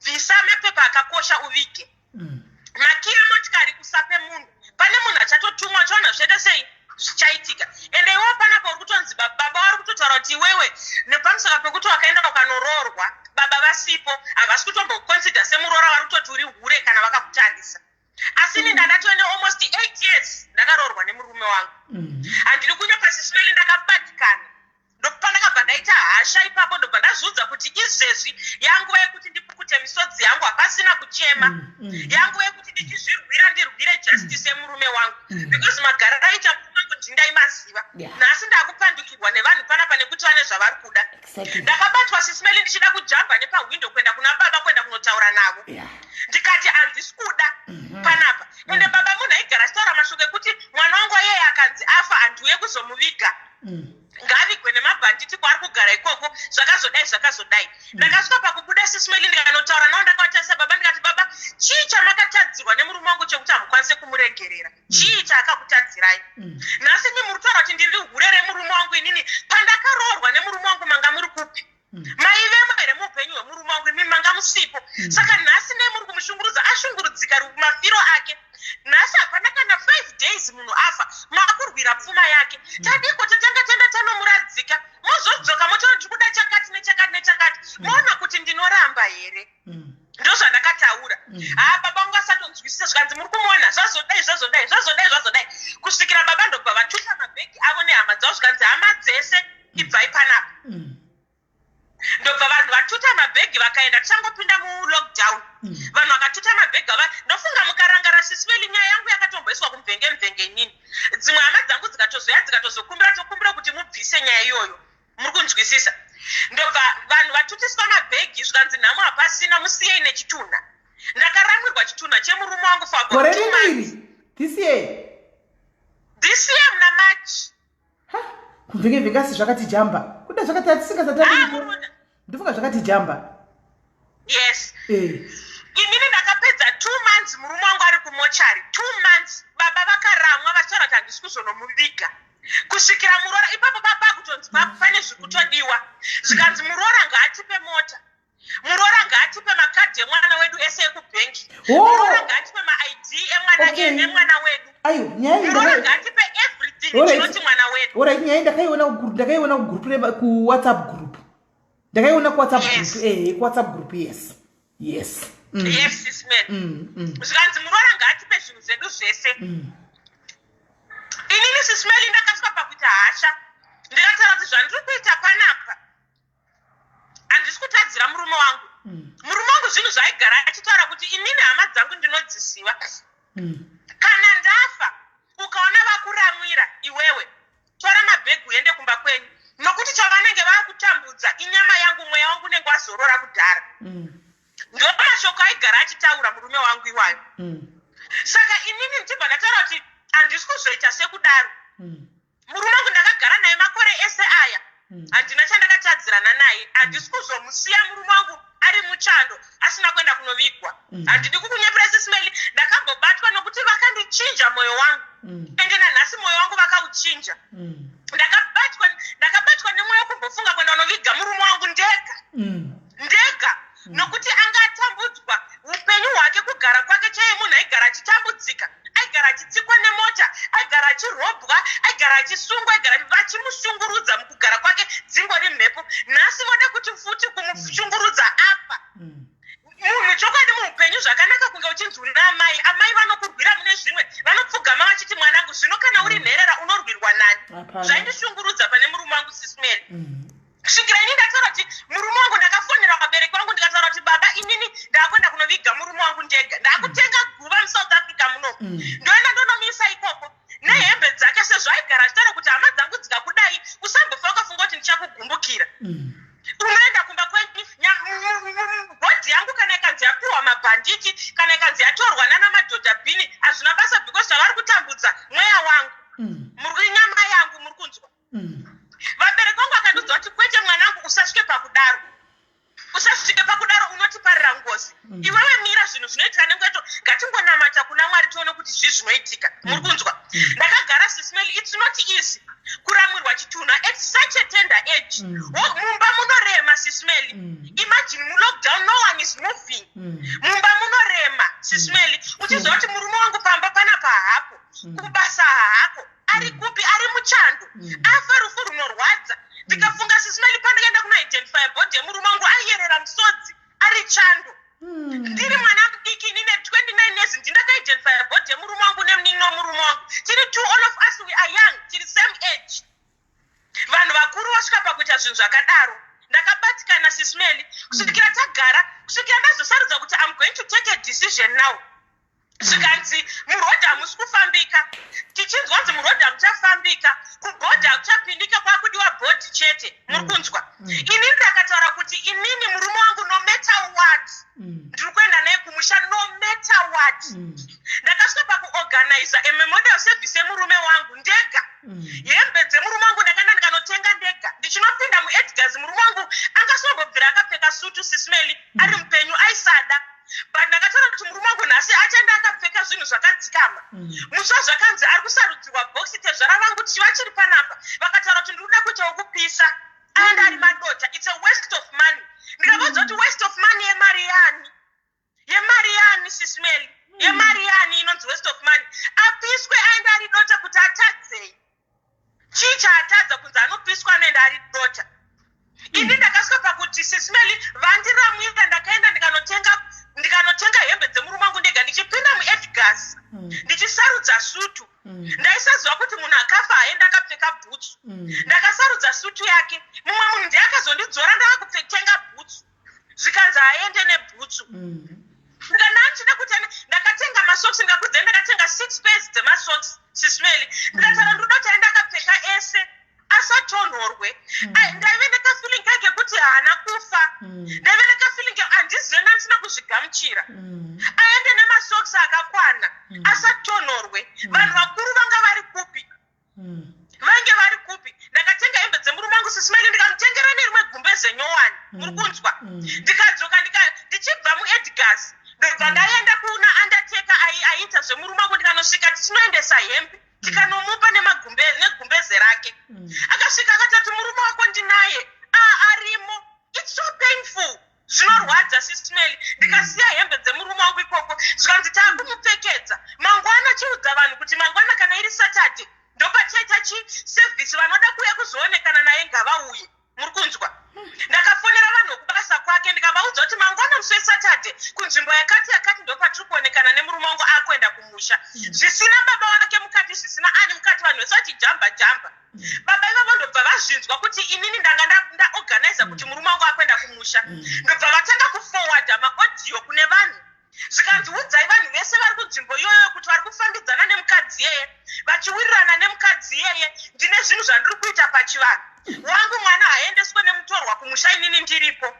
Achangoenda chete kunoita body viewing yemwana wangu, muchaona zvichaitika ikoko. Hakuna hama yake yakauya. Ndofunga vanhu vekusaidhi kwehama dzake vakauya vangu asingadarike 5. But munzvimbo yatinogara munomu vakawanda hama dzake. Vakawanda Sismail. They didn't come. Havana kuuya kuzoonekana naye pazuva rekupedzisira. Asi murume wangu panapa teti kana takagara Sismail anga ari munhu wevanhu. Aiti kana akauya aipikira vanhu aifara. Nango zvazvo tanga tisina mwana asi tanga tine mufaro Sismail. Tange tine mufaro. Nango zvazvo zvakaita setaigara tine mufaro. Tapedza kudaro Sismail, vanhu vakada kuuya kuzoonekana nemurume wangu vakauya. Vakatya zvakataurwa nababa ivavo havana kuuya. Ndobva taita body viewing yemurume wangu. Tichipedza ndobva ndataura kuti ndobva ndabvunza kuti saka naimai nini muri kuita sei nebhodi. Ndobva ndataura kuti inini tikabva panapa ndakuenda kuZimbabwe nemurume wangu. Vanhu vakandibvunza vakataura kuti uchafamba sei murodhi hamusi kufambika. Ndikati I don't care whether I'm going to fly, whether ndichaenda nepai, asi murume wangu ndiri kuenda naye. Ndiri kumuperekedza murume wangu ndinoenda naye, chese chichandiwana ndinaye. Sismail takapedza kuita body viewing yemurume wangu. Tapedza kudaro ndobva tachenda takunogadzirisa mapepa ekufambisa. Tichitsvaga chigadzirisa mapepa ekufambisa, station commander akaramba kutiitira mapepa iri Saturday. Zvikanzi mapepa anoitwa iri Monday. Inini zvandakabva ndaita, baba vai vangu vatotanga kuti ndanzwa kunzi mwana wangu akusumuka kuendeswa kuZimbabwe. Kana ari wangu wandakazvara murodhi havasi kumufamba. Zvichaenda zviri 2 na 4 including murore yeye ari kufa, driver ari kudriver ari kufa, neachada kuperekedza vese vari kufira murodhi. Ndo odhi yakatanga kutenderera itaurwa nababa ivavo. Inini Sismail ndakanyarara ndikataura no matter what. Kana kuri kunzi nhasi munyika muno ndichaverengwa kunzi kune mukadzi akafira kurwira murume wake, ndichatanga kuverengwa izvozvo. Kana ndikafa I don't care. Up to now Sismail handitye rufu. No matter what handitye. And I'm letting it out today. Nanga ndakanyarara. Kana paine vanondiziva here I don't care. They can tell them andabasa nazvo. Zvapera kudaro ipapo Sismail ndobva taenda kumapurisa ndobva ndanyimwa mapepa ekufambisa. Undertaker akataura kuti aiwa zvatinogona kuita panapa isusu tinogona kugadzira mapepa efeki tinofamba. Pfungwa dzangu ndobva dzakasika kumhanya Sismail. Ndikati no. Ndobva ndadedza Undertaker ndikati hanzvadzi ndinzwisisewo rufu rune mutauro. Saka ndiri kukumbirawo hanzvadzi kuti tizofamba musi uchabuda mapepa. Nhasi ngatizvinyararei. Iwewe chiregero kuudza vanhu kuti hatina kusumuka. Undertaker akandiudza kuti problem yaitika murume wako tatomupfekedza kudhara. Azviite kuti adzokere mufiriji futi anoshata. Ndikati ndiri kukumbirawo hanzvadzi zvikanzi taakutomubaya rimwe injection and you have to pay. Takukubhadharisa futi nestorage ye2 more days. Ndikati hazvina basa ndobhadhara hangu. Ndakabhadhara Sismail maday storage iyoyo. Saturday Sunday vanhu vanga vatove busy. Nofunga vaitarisira kunzi kwaitika tsaona kwakati kana kwaitike chii. Ndakanyarara Sismail. Nobody knew kuti ndanga ndiri kupi. Hapana kana munhu wani akaziva kwandanga ndiri nebhodhi yemurume wangu. Asi ndaiziva kuti ndandisa ndasumuka takagara. Mbiri ikatenderera zvikanzi urerera mariona. Mari dzedze kwenda unoviga munhu dzabuda. Izvezvizvi atiza murume wake haasi kuzikanwa. Bhodhi yemwana waridzi haisi kuzikanwa kairi. Handina kupindura munhu Sismail ndakanyarara. Takazosumuka yave Monday takuenda kuZimbabwe. Mafambiro acho atakaita Sismail zvanga zvisina kureruka haisi nyore mukona zvichitaurwa kunzi zvona mukanzwa zvichitaurwa kunzi chitunha chinofamba nevanhu vakuru hakusi kunyapa nokuti it's not easy kufamba nemutumbi wemunhu murodhi takafamba naye murume wangu mavhiri achiputika murodhi takapotsa tafa but ndinotenda kuti undertaker wataifamba naye anga ari munhu ari right he was a very good person undertaker yeye aitozvinzwa munoziva vanhu kana vajaira kufamba nezvitunha they know when something bad is about to happen aitomira utondoudza kuti hanzvadzi muka umbotaura nemukomana sismeli ndaimuka ndakaita zvinhu zvandanga ndisingazive ndovhurirwa ende mota yatakaenda nayo yanga isina trailer taingove muchimota 1 bhokisi remurume wangu riri apa indakagarapa toburuka sismeli ndovhurirwa ndonomira kumusoro kwemurume wangu ndotaura naye kuti ningiwe murume wangu ndini ndiri panapa ndiri kukumbirawo kuti ndidai tifambe zvakanaka zvidai.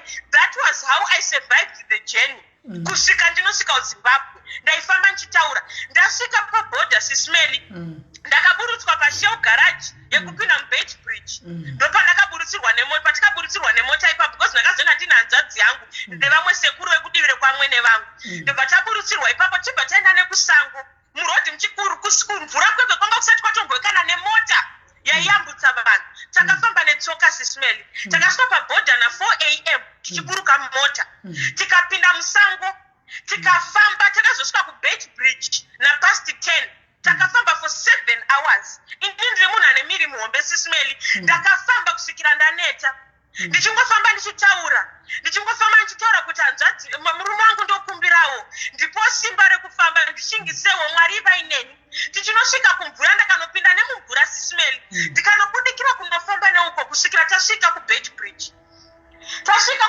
sismeli mbva mota yebhodhi yazosvika ndokuzoenderera mberi nerwendo tachinosvika kunosvika kumusha kwavo chaiko bva ndasvika ndakavharirwa rodhi sismeli rodhi yanga ikungotemwa masanzu eminzwa rodhi dzakavharwa zvichitaurwa kunzi haasi kuzosvika pamba nebhodhi iyoyo tasvika ipapo sismeli rodhi yakavharwa vanhu takasvika nebhodhi kuma3 am kunze kukaedza tiripo tikaswera kusvika kuma4 kusvika tatozoenda kumapurisa nekwachief ndokuzonotaura kuti tauya nebhodhi asi tiri kurambidzwa kusvika ndopakazoya mapurisa namambo ndotaura kuti chirudzii endai munotaurana nyaya dzenyu kupi kumba apo kwanga kwatoya list already ranga rakatonyorwa kunzi 1 mota 2 chakati 3 chakati 4 chakati zvese izvozvo pamberi mwana wedu mumashure midzimu yafeki yemumusha yanga yatotanga kubata zvikanzi mukadzi uyu ndiye akandiuraya mutorerei zvinhu zvangu zvese musaone chanopa handina kufa mafira ndakaita aya akandiponda ndobva ndabva anondiisa pamurori mandakabonywa ndiri muri kunzwa saka mutorerei zvinhu zvangu zvese it was not easy asi zvinenge zvinei zvakazofamba zvapindirwa nemapurisa nemadzimambo murume wangu ndokuzovigwa kwaakaita after avigwa tezvo rangu vakachitanga kundithreatena vakataura kuti vari kuda kundiuraya tichaita zvatinoita tiri kuda kutomuraya sismeli ndakasvika pakufesana natezvo rangu ndikavaudza kuti inini right now even until now sismeli to tell you handizese kana vakanzi vanondiuraya kana kupi I know he's a very powerful man anogona kuita zvaanoita chero akanzi andiuraya nhasi ndafa ivo havana kumwe kwavachaenda nako ende inini handina rudzi navo kana mishonga yavachada kundibatira vakandiuraya nene handina rudzi navo asi tese tinongoenda nenzira 1 semaurayiro akaitwa murume wangu ini ndikaenda kana ivo vakazoya vakandiuraya I don't care asi what I want to tell you sismeli is I didn't give them anything handina chandakavapa ende until now kana vamwe vanhu vakada kundijaja zvinengei kuti ndakaita udyire kana chii handina chandakavapa ende handina chandiri kuzovapa inini hauna kundyire wawakatoita because kudya kwamaita nemavegetables kana nemakumbe uku muno mujoburg it was you and your husband ndiwo maidya muri 2 ivo havangafunga zoti muri kudya chii kutambura kwamaita munochinda kana maybe kupeace job kunocleana mba mevanhu it was you and your husband ava vanenge vada kukwana pakuti ndezvandataura pakutanga kuda kuti tokwadi ndomuka vakati hazviti unenge uchichema hey no uyu this is my kind of girl uyu ari pafoni sismeli inini nemurume wangu vanogara mumikuku vevai vari nani inini nemurume wangu vanotiziva upenyu hwatairarama taigara mukarafani isusu mari akaenda kunoroorwa kumba kwedu ndaiudura huku ndichitengesa huku inini ndichida kubvinyadzurudza upenzi kana kuti kushaya kwandaiita nemurume wangu wangu ndainyadzurudza mari ikaendeswa kumba kwedu ichibva musimba randakashanda nemaoko angu muri kunzwa ndozvandakazoudza kuti kana inangozvikanzi chii handina chandiri kuvapa sismeli dai iri vhidhiyo ko ndachokuratidzai handina chandiri kuvapa kana moti havari kuda I'm not going to give them I won't give them anything ngavandiuraye kana vachida asi handina chandiri kuvapa because they don't especially bababa he doesn't deserve anything zvavakatoita zvakakwana he doesn't deserve anything already now nditoziva kuti vatori public vari kunditsvaga he wants to kill me mukazongonzwa kunzi mukadzi uye akazofa I know you will hear hakuna mumwe munhu anenge andiuraya totonyora pasi guys nyorai pasi munyore pasi mai mwana uyu angodisapiyana takafa zvisina zviri mysteriously this live totoichengeta chako tikuchengeta this live kuyoutube totongotanga nekuti mapurisa indai apa mukadzi uyu akataura ende wose vape chinhu mai mwana I know what you're talking about I know the feeling because ndionongoshanda izvo zviraitinaoti mu South Africa munomantika unenge uchisokola ndiwe ndionongochita zvaunenge uchita zvese iwe chinonzi musha mukadzi ndionenge uchifukidzira murume anogona kuenda kubasa akatambira mazakatira emari uri kunzwa but ari ega asingazoti mari inoshanda chii antika but iwo ukatengesa dombo kana switi panzapo kana ukatengesa kana makumbo ehuku ukawana mari yako ukatenga jira ukaiunganidza ukatenga kamota ukavaka ukatenga stendi ukavaka ukadii then mangu havazvizivika hama because havasi mukati meupenyu hwenyu pazvinenge zvanzi zvazodai so vouya vachiti kwanzi hama ndazvitaura ndambosvira pakutanga ndikati guys pangafiwa svikanzi hauwani simba ndataura ndikati kunyepa uyu munin'ina wangu aripo ushu ataura kuti hazvina nguva hazvina 6 months zvinhu izvi zvaitika akamira and I'm saying to you munin'ina no weapon fashioned against you shall prosper uri kunzwa anouraya munhu ndimwari anotora mweya wemunhu ndimwari let him do his worst vakatokutadza babava dei vaitida kuuraya ungadi usina kudzoka kuzimbabwe wakaenda nebhodhe murume wako ungadi wakatofira ikoko wakanzi wadondera kuzimbabwe ukafira ikoko but the fact yekuti wakagona kudzoka bhodha rakavharwa ukakrosa futi ukadzoka kuno kuizvo zvisoka shamwari enjoy sweat yemurume wako enjoy yo sweat zvokuti wanzwa nga usina mwana chipo chinobva kuna mwari wazvinzwa mwana chipo chinobva kuna mwari baba vadei vakazvininipisa dei vakazvitova pamwe iwe semuroora waigona kuzongoti I know maybe probably is watching kana kune vanhu vamutega baba vakuti vai kuzoona pamwe ungadei vakazongoti baba semwana wenyu aenda ndachikupai kuti murangarire mwana wenyu pane chinhu ichi andika but the way avakaita nayo yekuda kutanga kutoita mishonga havasi vese vanobvumwa nemishonga izvi havasi vese vanobvumwa nezvavaita izvi umwe munhu mishonga haibatiri mai mwana ende mishonga haubatiri pasina chironda I'm so happy my sister ende usaramba usabate mushonga usaenda kumuprofita wazvinzwa because mushonga ukangoenda kune mushonga chete icharwidzana ikagwidzana ukakundwa ndopanotanga nyakanyaka ramba uri zvauri mushonga haubati pasina chironda munhu akanitumira mushonga raitinawo kana ndiri clean inoya ichibondera chiinda uko haina kwainoinda ramba wakamira iwe stand your ground uri kunzwa stand your ground because it's no longer makore akudhara akarekara ekuti ana mai vedu vaibatirwa uri kunzwa voti vafirwa votorerwa kubva kumutsvairo kusipunu zvotorwa zvoenda kumusha kunana I can relate kola ndakambotaura nyaya yangu pano apa mbijana yamai vangu inini ndichikura kuti we fought battle yamai vangu inini nelasemba nyomba kwedu we fought battle yamai vangu inini nakangura ngapinda I don't care ndozati vana vavo vakatarisa vanin'ina vangu vakatarisa panapa vatoripo I fought the battle zvinozikanwa nevanhu vokusha kwedu kumasvingoko nehanzvadzi yangu diki by then I think he was 14 years we fought that battle kuti tikumira namai vedu kusvikira mombe dzavanga vatora in everything zvaitonga zvisokumusha tikati hakuna ndiri musikana vakati ndakasvikirwa ini tine ndagarwa ndakadii ndikati ndikoko kati zvinhu tiri kutora zvenharo mai vasvika pakusarenda kuti kana ndikati mukuvapa chii chamunovapa kuvapa chii vakazofa negwamwari years later after vakazofawo zvavo nezvamwari but panguva iyoka takaovhakapa vatute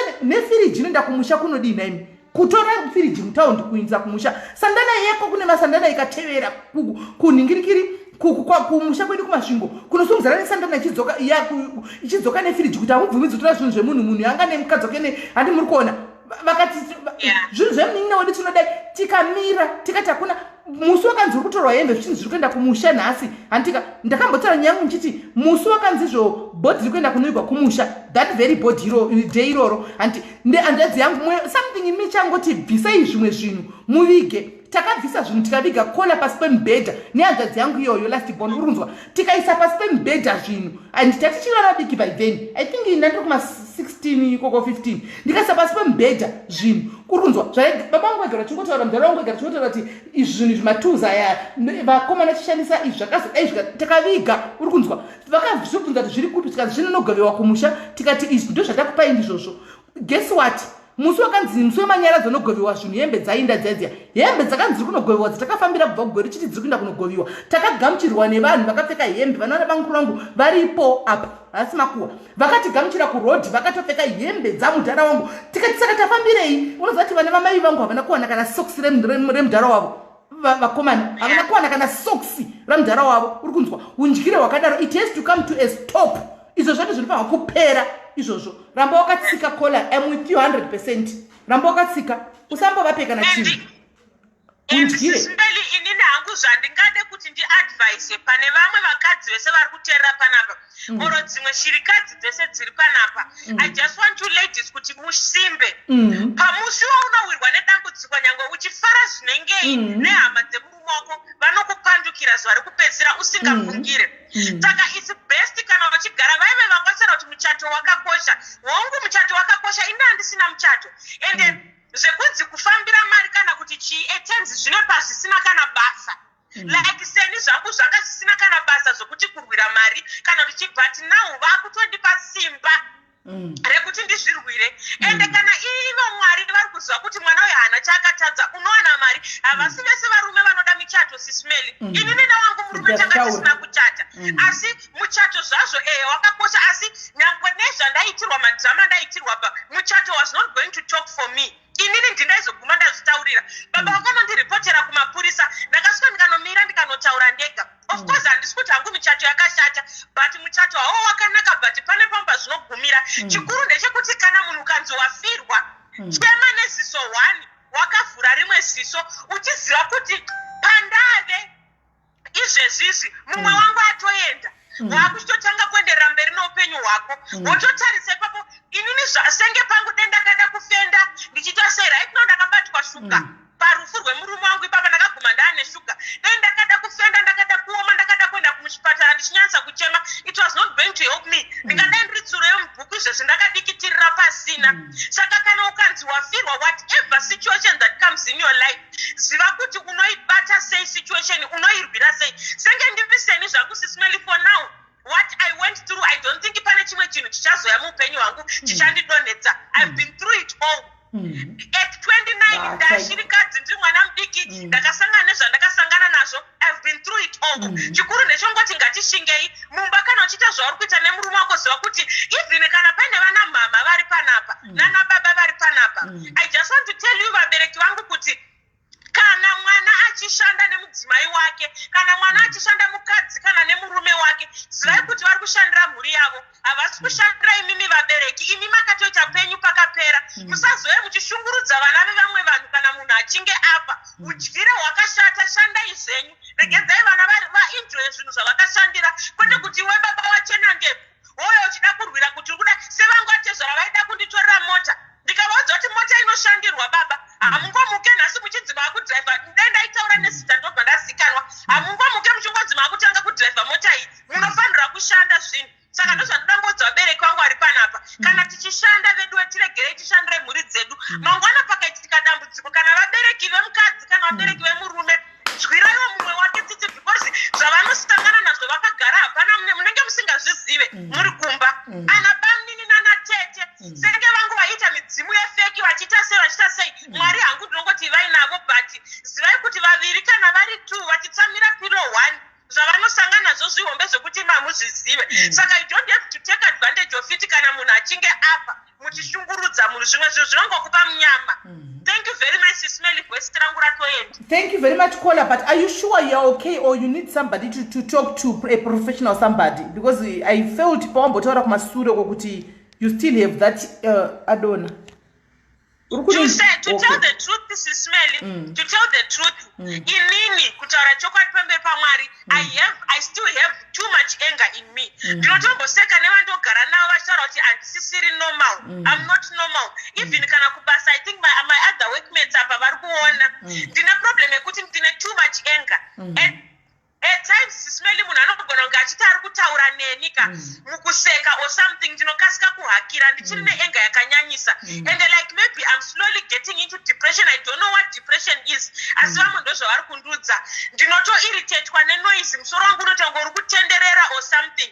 So maybe kubatikana ikoko. Of course people were telling me kuti ndinofanira kuti ndiwane a professional counselor. Saka I think that would help me. I have to let it out because ndakaremerwa zvakapfurikidza zvakanyanyisa. All right. No, so can you get hold of me after the live and then I'll organize somebody who will help you to go through your journey, your whatever that you're going through. Okay, Sis Meli, thank you very much. All right. Thank you very much, my sister. Ramba. Okay. Sharp. All right. We'll organize a counselor for her. Taure naye guys, but anyway, tinotori imwe caller nyaya dzakadai senda kudzenga dzinovhura maronda. Nyaya dzakadai hakuna munhu vazhinji hakuna ingangove sina kuti kwandiri nini, but yakatika kune umwe munhu ari close kwandiri. Anyway, tine umwe caller ari pa line. Caller, hello. Hello, Sis Mary. Inini zvataurwa na first caller zvataura zvekuti mainini vakazopandukirana kudini. Inini zvakaitika kwandiri. Murume wangu ashaya. Ndaitarisirawo kuti panga paina mai guru vanga varipo. Samai guru vachachema neniwo sezvo tiri varoora tese. Asi vakaenda kudivi rekwanda ndakaroorwa uku ini ndikasara ndega. Ndaitwa kunge munhu asina kukwana pavanenge vachidaidzana vachiorganiza vachidini. Hapana kana aimbondidaidzawo, hapana aimboita sei ndakangogarawo nasisi wangu pachikona. Hapana kuti ndaimboziva kuti zviri kuitwa ndezvei. Mumba imomo handina chandakabuda nacho kunze kwebhegi rangu monaki. Wani rehembe nekuti hembe dzacho ndakanga ndisina. Murume wangu aishanda muhurumende. Achishanda muhurumende kudaro tataroorana tiri vana vadiki. Taishanda nesimba, takanga tavaka stendi yedu. Aive neimwe yaaive nayo kune imwe town wokure umo mataigara mamuri muHarare. Tichavaka stendi yedu kudaro pamba pedu panga pakatonaka. Saka munongozivawo kuti mari unenge uchisungirira. Hembe dzacho ndaandisina. Ndakabuda ndine kamonaki kadiki kamwe chete. Mapoto, maplates zve hapana chandakatora mumba imomo. Murume iwo kuti utori kubva kumaplates chaiwo nemapoto maplates murume wako akashayika sei kona?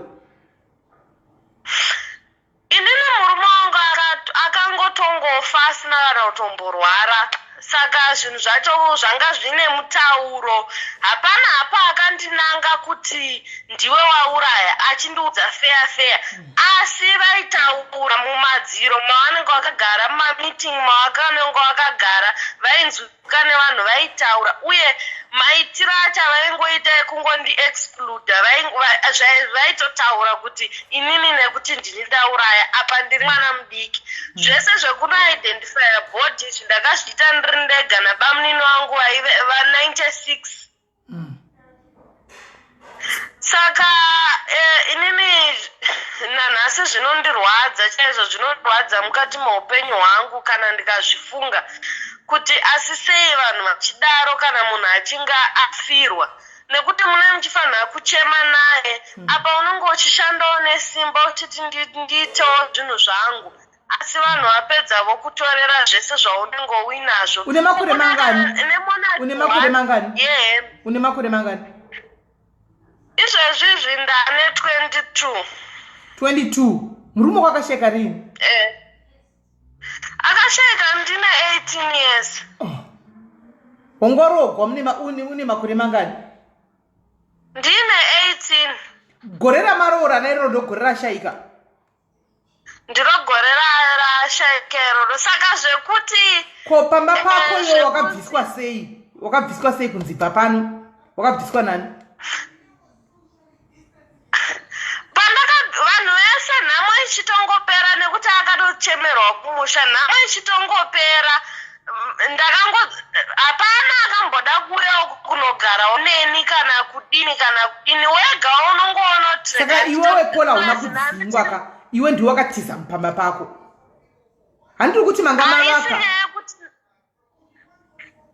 sisimeli andina kutiza asi zvekuti vanhu vanenge vachikunyeya vachikutaura vachiita sei pakataurwa nyaya yekudzi anga asati ane mwana hapana chaanowana pano inini wada kundishandisa kuti tifambire mari idzi saka inini nenyaya yekurwadziwa nezvazvaitika nezvandaipumwa nezvandaidini ndakati inini upenyu hwangu handirarami nezvinhu zvevanhu vakafa inini but kola ndiri kunzwisisa ipapo handitika but iwe waigara nemurume wako muri 2 handiti maita stand yenyu mavaka mwana usati wave naye mavaka imba yenyu handitika chero murume akanochemerwa kuzikuwa kumusha handika muchibva kumusha iwe kwave kumba kwako ndokustendi kwako saka iwe wakatora bhegi rako ukaenda kumba kwenyu handiwaona instead yekutodzokere mumba mako unogara imomo kana chero dai waizotora hama dzako ukazadza mumba imomo mukagara zvakaitika taenda kumba uku kwauku nedzimwe hama shoma pakada kunonorongwa zvekufambira mari handiti sisimeli munoziva kuti wega unoora mwoyo uri mwana mudiki wekuti unenge uchishungurudzwa vachikuimba zvimbo vachikunyeya vachiita sei vopedza vononoenda nerweseri kuti vanonotora mari iyeye vopedza vokuti tichiri mumba imo muba mukuru mukoma wemurume wangu akanditi kadhi rekubhengi akanditi mafomu ese edzimba nei inini nekupusa ndobva ndatora perekeshi kanzi tizvichengete pakanaka saka chero dai ndakanga ndachingogara kana kudini nekurwadziwa nezvavaindiita ndakangoona kuti regai ndidini ndisuduruke nekuti vakati vakatozvitaura kuti hana chaanowana nenyaya yemwana saka wabva iwewe wabva wadzokera kwenyu nyaya dzemari dzakazofambigwa nani nyaya dzemari vakazama kuda kudzifambira nekuti panhamo pacho before asati avigwa panga paakutoita mutauro inini vakauya vachitidaidza mumba mandine takagara muya pamukuru avo vakati makadhi maamatakura here kumusha kadhi rekubhengi ndikati hongu kadhi ndandatakura ndobva varitora mari dzechema nei ndivo vaibata vachibata vachidini saka kutaura chokwadi zvinondirwadza kusvika pekupesera kuti sei vanhu vachiita zvakadaro kana uchinge washaikirwa nemurume wako zvinhu zvekuti zvinorwadza kuti pamusoro pazvo vanhu muchiri panhamo vanotanga kurwira zvinhu zvevanhu vakafa kumba kwavo ikoko vanongofaifa ndo zvavanoita vanenge vachirwira kutobva pahembe dzekugova vakasvika pakugova magumbeze ese aive mumba mangu achaifuga akagoviwa panhamo ipapo right saka mari mwati havana kugona kuifambira ichiikona nhasi mari havana kugona kuifambira ichiikona nhasi dzimba idzi mapepa zvese vakatora nei magumbeze zvese nehembe dzake zvakarongedzwa zvikaenda kumusha patakaenda kunhamo zvese zvikagoviwa rimwe racho zvimwe zvacho zvinzi zvinoda kupiwa ana mai mashitsa aifuga zvese nei saka hapana wabva iwewe hapana akazombokubata kufonerawo kuti uri kupi uyai kuno tidii kana kuti mutaure kana pamanya kana kuti uyai kumanyaradzo hapana exactly sisimeli that's my point kuti izvozvo zvadaro zvaitika hapana munhu akazombondichekawo kuti muroora nezvakaitika muupenyu hwangu kuti ndiri sei ndiri kunzwa sei hapana kana akazombonditsvagawo kana kungonzwa kuti kungotiwo zviri sei kana kuti zviri kudini hapana because zvese zvavakanga vachida vakanga vainazvo hapana kana akambonditsvaga kana kumboti muroora wakadiwo kana kuti chii hapana saka inini nekugara ndakangoitawo ndichiora mwoyo ndikati after 2 years ndakava ndachinja simukadhi rangu ndikati vanhu avaka handichada kutaura navo since varatidza kuti havanei neni muupenyu hwangu mari kuti vanonoitora havakwanise kuifambira nyaya nekuti kubasa kwake ndakanga ndichizikamwa. Alright. Ko pese pauri kuningira pauri kuita pawaichema pasina munhu aikusapota wemufamily ko family yako iwewe vanga vari kupi? Haunamboya palive herewo une nenyaya yemurume wako achangoshaika une hausiriwe? Okay, saka kufanana. Right. Saka family yako yaivepi panguva yawaishungurudzwa sezvekuti vakusapote iwewe? Where were they? Family yangu yaivepo panhama pafamily yangu yaivepo. Asiwo vanhuwo vakatondipo advice vakati nezviri kuitika izvi kuti ungorambe uchingotenderedzana nevanhu ava zviri nani ubve hako. Saka inini ndagara ndichida kuuya palive pandakanzwa nyaya yemusikana akamboyawo palive apa. Inyaya yekuti zvinondirwadza kuti zvinhu zvakadaro zviri kuitika ende kota yevakadzi ndo zvavari kuita, vari kuabuswa nehama dzemurume kana varume vavo vachinge vafa. Ya zvakaoma. Saiko zvino wakazodiwa wakazororwa here? Iko zvino hangu handisati ndarorwa, asi zvinhu zvokuti izvozvi zvindiri kuzvifunga zviri kundirwadza kuti saka ndo zvakatoitika, murume wangu akafa, zvinhu zvacho. Understand. Ave nemakore saka zvinonetsa. 18, 19, 20, 21, 20 ane 5 years afa nditi. Yeah. Zvakaoma. Alright. If kana uchizonidhako umwe munhu kuti utaure naye akubatsire kuti uhile uzondibata kuWhatsApp number dzangu pawafona ipapo so that ndokupa munhu kuti utaure akubatsire kuti ukwanise kuti upore. Alright, sisimeli maita basa nokuti kutaura chokwadi pasitaura kola abva uyu ndarwadziwa ndachema ndinobva ndazvibata pese panoitwa pane live yakamboitwa ndakarwadziwa ndikachema ndikati asi Mwari sei muchitendera zvinhu zvakadai kuti zviitika. Saka asi ndinozviblema nekuti ndikazofunga kuroorwa chiitiko chakadai chikaitika, I'm not going to give up. I will stand up and fight. This time I will never do zvinhu zvakadaro. Rai ndizvozve. Murume wako akane makore mangani? Abva adonha. Eish.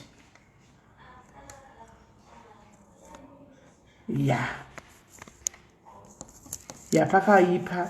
Handi muri kuona, you see what I'm telling you guys kuti zvino mazviona wopedza ngikiri zvinhu zvinoitika mukati meupenyu hwedu guys tichimukurarama. Anzi I wanted to share mine asi vanhu picks up my voice vanozoziva. Vanhu vanenge vasi kana uchida kushare nyaya haumbotarisi zvevanhu izvo. Kola hello. What I'm telling you guys, you know. Kola hello. Mazviona wopedza hello, kola hello. Hello sisimeli. Muri gaite. Ndozvaita hangu makadi zvenyu. Mushe kanjani? Handiri right kuri sei? Mushe. Tiri kudzinzwa nyaya dzamukutaura idzi. Inini ndine yangu nyaya yakaitika, I think it's 5 years back. 2016.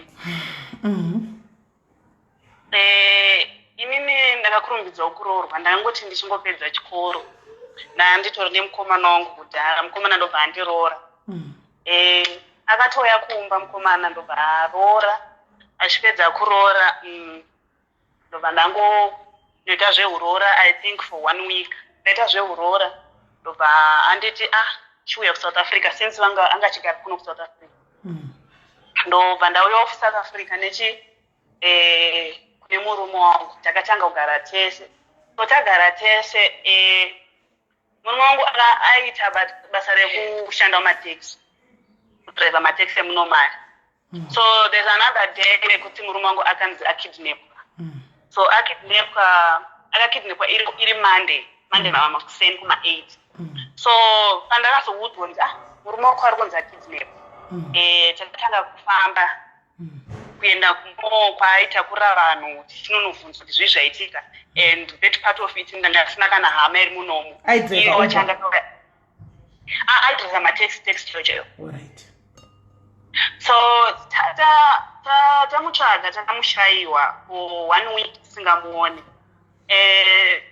Radei number 7, day number 7. Ndopa akazouya mapurisa wati watikumba because nyaya yati atatoendesa kumapurisa kumanewspaper all over manga akutsvaga kuti anga asingawanikwi. So day number 7 ndopa akazonzi awanikwa. Awanikwa ari mota yaidhiraivha yachiona. Akafiramo but anga ari mubhuti akapiswa zvokuti anga asina maoko, anga asina makumbo, anga asina private part, and vakati anga asina hati futi zvese zvazvakatorwa. I think these things zvakaitwa for rituals. Igore ripi? Mate? Igore ripi?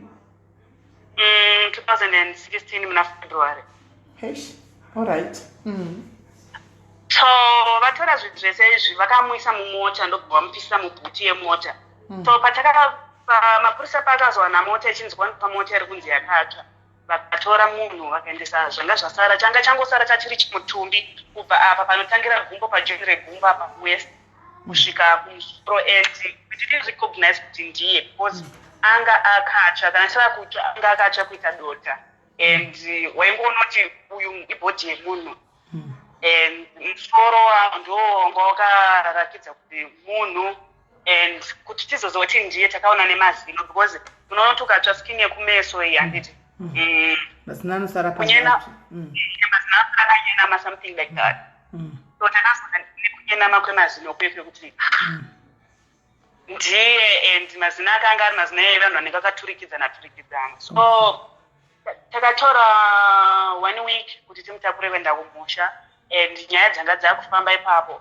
Even by the time ndanga ndiri mudiki zvangu, so zvizhinji handina zvinhu zvandaipindira oro kutaura, ndanga ndiritori kumashure kwevanhu vakuru. So hazvina kumbonetsa kuti murume wangu aende kuZimbabwe. Takangogadzirisa mari dzaidiwa, and takamutakura tikaenda naye kumusha. Tichisvika naye kumusha, hama dzemurume ndobva dzakatanga kuti isusu hatisi kuviga mwana wedu kana tisati audza n'anga mumusha. Tinofanira tanga taziva kuti akakonzeresa kuti murume afe ndiani ende chii chakaiti. Papo zvanga zvingachaite manje kuti vanhu vamire futi for long time. Unongozoti kubva kuno South Africa kuenda kuZimbabwe it's the long journey. So munhu anga akushata zvezvekuti munhu akutoshata. So inini neudiki hwandanga ndinawo, I think by the time ndanga ndine 19 years, ndakanzi akufanira kuita zvakawanda parufu, like kuona even body view, kana kugara kumakumbo emurume here wati zvichiwe chifanini handizvinzwisisa hangu pandakakurira kumusha. Ndopandakaona kuti upenyu hwakaoma, murume wangu achingobva kuvigwa, vakazotaurirana, n'anga dzikauya vakaita chivanhu. Mumwe muromo uchikuda kunzi aiwa South pavanogara mukadzi anogona kunge aita zvikomba zvake akaurayisa murume. Vamwe vakati aiwa hazvisirizvo, mwana chimudiki chaizvo angambotese angati angambojaira South Africa zotanga atodaro. And tanoviga murume, taviga murume wangu. Takatora futi I think 2 months tichifamba every day, tichienda kwaMutare, tichienda kunonzi kuMhangura, tichienda kunonzi anonzi kuchi, takaenda nzvimbo dzakawanda kwese kwaingonzi kune munhu ane mukurumbira taitokuenda kuti tinononzwa chii chakaitika. Kufa kwakadai so kwekuti munhu anoraiva anochekwa ari mupenyu achibviswa maoko nemakumbo nemwoyo neprivate part, kunga chiri chii chaizvo. So tadai so pakazotora nguva yekuti nyaradzo yakukwana. Inini handina pandakambonzi nehama dzangu ndiende kunonyaradzwa, ndaiva kumba kwemurume wangu. So ndiriko kumba kwemurume wangu vakazogara dare, vakagara dare vega, inini ndisipo. So ndakazonzwa zvakunzi isusu tine zvakadiscover zvakataurirana patanga tiri mudare chete ndo vakauya nasauta mukuru wemumusha zvikanzi iwewe since wangori munhu unonzi chimurora wepanapa ndanga wakarorwa zvinhu zvese zvakabviswa iwewe, unofanira kupuwa mumwe murume, ufanire kuenda. Inini ndopa kuti no, hazviite sei, izvozvo zvinotaurwa ndino hama dzangu dziri panapa, tarirai ndiri 1. So of course vana ndakarorwa zvese zvikabviswa mwana handina nyaya yekuti ndini ndakati ndisaite mwana or something else vakati no unofanira kuti uite sei tikupe mumwe murume kana papane vakomana vasati varoora manheru andikati no problem ndichambonofunga nezvazvo danzorit manheru ndarara ndamuspeya mangu ndobva ndatetsa message namama ndikati mama ndo zvakuitika ndakupa murume mama vakanonoka kuresponda ndikatumira sisi vakazorespondoti alright isusu tichanotataura namai vako mangwana tononogara dare tinzwa kuti zvinoita here zvouri kumwa murume uri kuti chine iwewe wacho ndikati ini handisi kuda kupa mumwe murume and munhu andiri kupiwa handisi kutombomuda munhu andaipiwa like crazy person munhu akatombopenga and ndizvakaoma munhu wacho aitova munhu muombi kwandiri nini like ndiba mukuru kuna kwandiri like mukoma wemurume wangu ndikati ino handikwanise kuti bamukuru vaite murume wangu because bamukuru vanenge vatori baba ndizvozvo vadaro zvikani no panapo uri kutoita sei uri kutonga so takazoita plan yekuti zvinhu zvatanga tinazvo zvasara kuno kusouth africa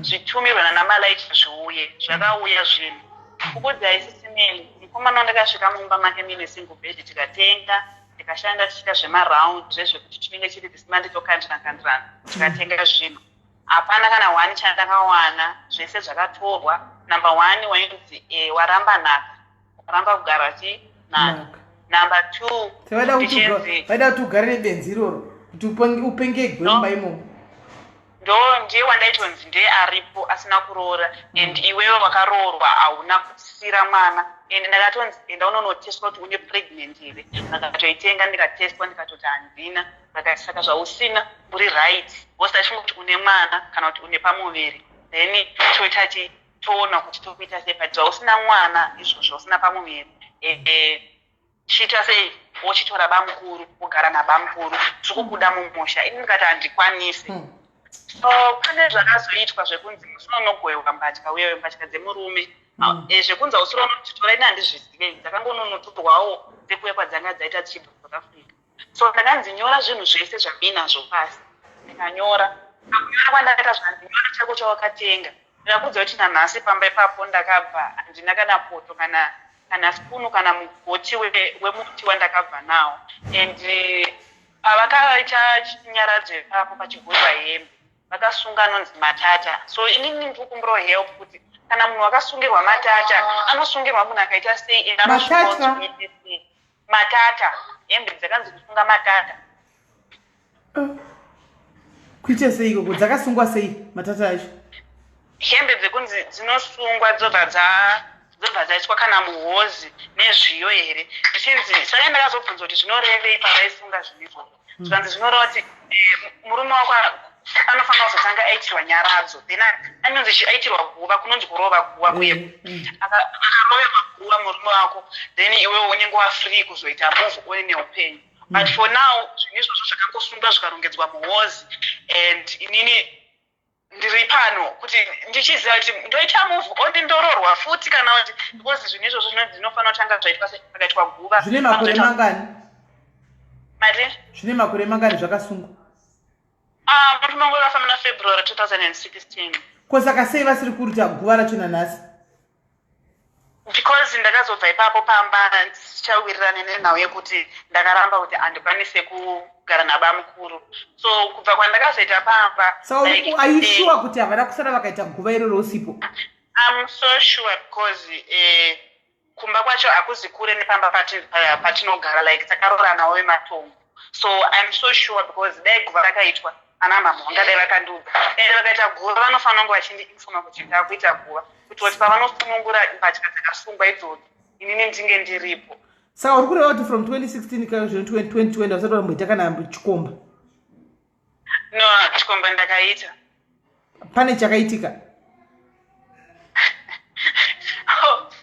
chakaitika like what sisimeli like handiti vakakusungira matata acho iwayo kuti kana ukaita chikomba handika kuti kana ukaita something muzvinhu zvisati zvaitwa izvi pane zvinoitika zvibad luck or what ndosaka ndiri kuti wakaita chikomba iwewe handitika pane here zvakaitika zviri bad ndosta experience auda experiment akapa Of course isimari inini ndine 23 years izvozvi anomukusinzisisa saka mukundipera kuti kubva izvozvi zvatokwana 5-6 years munhu shuwa zvinonyatsobuda here ndinobikira bota here kana ndo mubvunzo wangu ingati kutaura same thing ndozvandiri kubvunza kuti iwe wakaita chikomba nditika ukati handitika that means makatorova lula nditika ndikati pane here chakamboitika chiri bad chekuti unogona kutofunga kuti matata aya akasungwa aya kana kuti hapana uri kungozviraramira nomao ndinacho yangu izvozvi chikomba ndinacho asi ndomubvunza ndiri kubvunza pane here anything chekuti ungati hembe dziya dzakasungwa kana kuti its just normal nechikomba chako life yako handizozvi hangu kuti ndo zviri kukonzeresa here kana kuti hazviziri izvo because panonetsa ungatochitori kutosungirwa matata iko kwese bad luck handidi kunyepa I cannot explain but I think zvandiri kuda kutaura you feel me alright une bad luck here we unofeel that this is bad luck iri kunderera because kana pane bad luck wega unotoona you can actually see and feel kuti no this is not something is wrong pano handisi kutaura zvinhu zviri common zvazviya handiona zvinhu zviri common zvokuti munogona kungonetsana une boyfriend yako 2 weeks modzokedzana modidi no bad luck yandingatokutaura ndekuti pamwe tinogona kutoti tadanana neboyfriend tadanana nechikomba like zvakatomboitika by experience since murume wangu akashaya pane munhu akatombofambidzana naye kusvika paextent yekuti no time togonoita sei kuchirorana mukuunderstand but handidi kunyepa pamalast days no way to find and munhu akangotanga kuita sei kuchinja and achinja zvinhu zvacho reason yaari kuchinja chayoka you cannot even understand kuti chii chiri kumboitika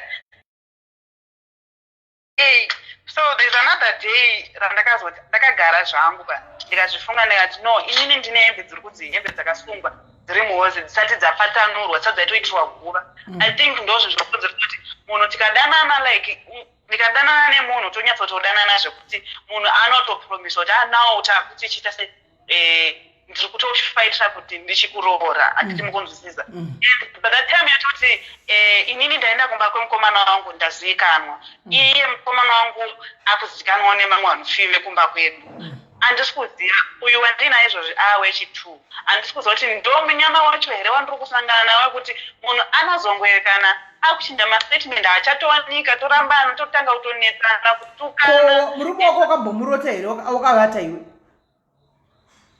no hasina mbomurota kana kutombomuonawo kana zvozvikuti wamwanutuka here unotomuona achitouya kana kudii hapana tongoti kawa ungasangana nemushurugu wechiboyfriend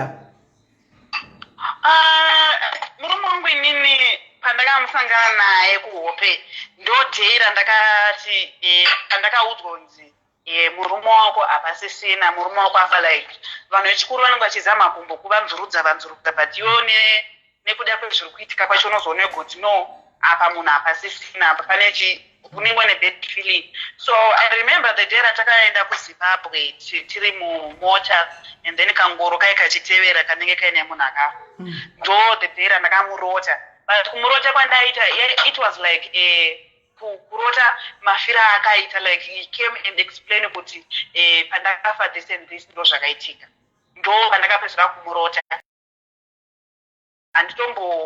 handitombosangana naye kuhope even nyangwe izvozvizvi kutaura kwandiri kuita I'm very fine kuti akanati handikwanise kuexplaina this story ndinonge ndakuchema ndinge ndiri so emotional but now ndinyatsofila kuti hapana kana anything chandombofila iye like something you understand right iwe chingodzokera kumusha udzokere kumusha kwavo nokuti pachivanhu chaipo chaipo uchiri mukadzi wavo uchiri mukadzi wevanhu tongoti haidi uchikomba unacho semunhu wenyama nochida kupota uchiswa oiri handitika asi iwewe chidzokera chako chakumusha kwavo nokuti uchiri mukadzi womunhu chidzokera kumusha uko handitika ungonosvika utii kana kuti kakommunication navo kuti vasunungure hembe dzavakasunga idzi vaise dombo iri kana zvichitoita iwe uri kushanda kwauri kushanda reiza kana mari yacho kuti handauya nemari yekuti chiita chi ndai nematichita chi dombo remunhu yayo manyara kana kuti magadziro emunhu yawe zvese ndiau provide kuti vasunungure zviiti because hatichazivi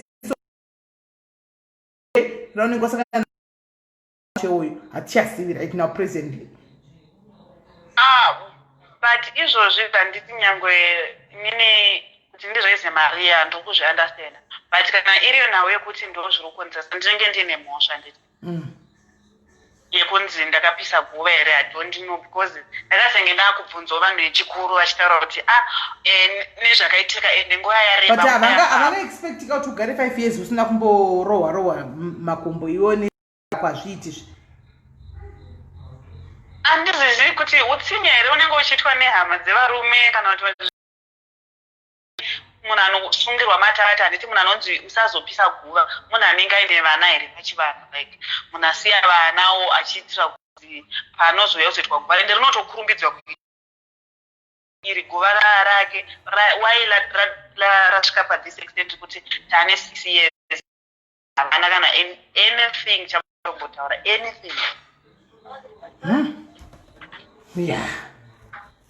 I think approach because wakatotarika guva wakatotanyanga guva nekutorara nevamwe varume uchidi kwavari vanogona kuzokuti kuitira shona like kuisira tsvimbo hanzi padho here kunzi jamba kana watoitika usajambe matsvimbo iwayo handiwaona because vakaita zvechihure izvi nokuti panawo wakatoita zvechihure nokuti uchiri mukadzi wemunhu saka chihure chawakaita ukajamba tsvimbo iyoyo unodonha pasi ukafa handiwaona.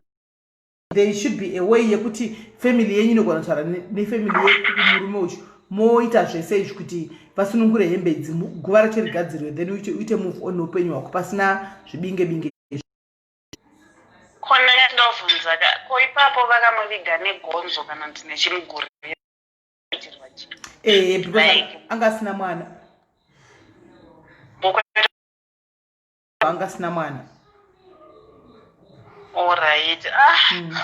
Maitenyu sisimende zvinonetsa. Yeah, zvonetsa but try to do that. Speak to your kanganisiwa unogadzirisa zvinhu. Alright, guys, vana kuramba achifona panapa. I feel like we should have part 2 next week. I don't know, how do you feel? Unofila say do you feel that maybe next week we should be having part 2 because mangwana kuda kuya nyaya kuna varuda kuya kuzotaura nezvanyaya dzevakadzi vari kuvakadzi vakakumbira anoti maspiritual husbands ayaya saka ndakatsvagawo munhu anouya kuzotibatsira kuti zvinopedzwa nei chii chinenge chiitika kuti vanhu vanovatwa nezvinhu usiku vachitodii vachishayiwa simba umwe anga achiti kwanzi ndinotomuka nditohwa musoro anzi masikati chaiwo ndakatovata kudai kungovata masikati ndotohlakana kuvata kana nguva dzakwana kungovata masikati kudai kungotsinzina chatouya chakutovata naye chinhu chachiya otomuka akatoita zvinenge zvaitwa nemurume nemukadzi everyday chikumushungurudza pachine mabed lucky zvinhu zvakazvifambi anosemewa anodii like a lot of things are happening mukati muupenyu hwake antika anyway vakati one day vanhu vakataura nyaya ichi yemaspiritual husbands saka mangwana ndanichida kuti bate maybe we can continue eating part 2 yenext week kuti tichi tipe vamwe mukana vanoda kuzotaurawo nguva iripo vauye vaitewo the guts kutaura out vataure kunze anomaona one day because people are still calling guys vana vanenge vane nyaya dzavo handika that day tinokozoipedzisa hanzi ngatingoipedzisa ina haichaitagarisa 3 hours tiri pano dzakatowandisawo remember ndinenge kuda kuti nditewo zvimwe zvinhu anditiwaona so let's just do part 2 next week on Monday. Tomorrow since kwari kuya nyaya ichi husbands wati handitika kuda ndo zvikwambo zvinenge zvishata nevanhu handitika we cannot postpone it kuti inde because tina guest watinayo vamwe sekuru vanenge vachiya kuzodi kuzotaura nezvazvo kuti zvinenge zvichifamba sei zvinenge zvabveti zvinobviswa sei handiti maona kuti tipedzise nhasi hazvichaitika because nyaya iyi yakareba vanhu vakawanda vari kusangana nezvinhu izvi vakawandisa vanhu vasangana nezvinhu izvi hatiipedzi one day nyaya iyi so let's have part 2 next week antika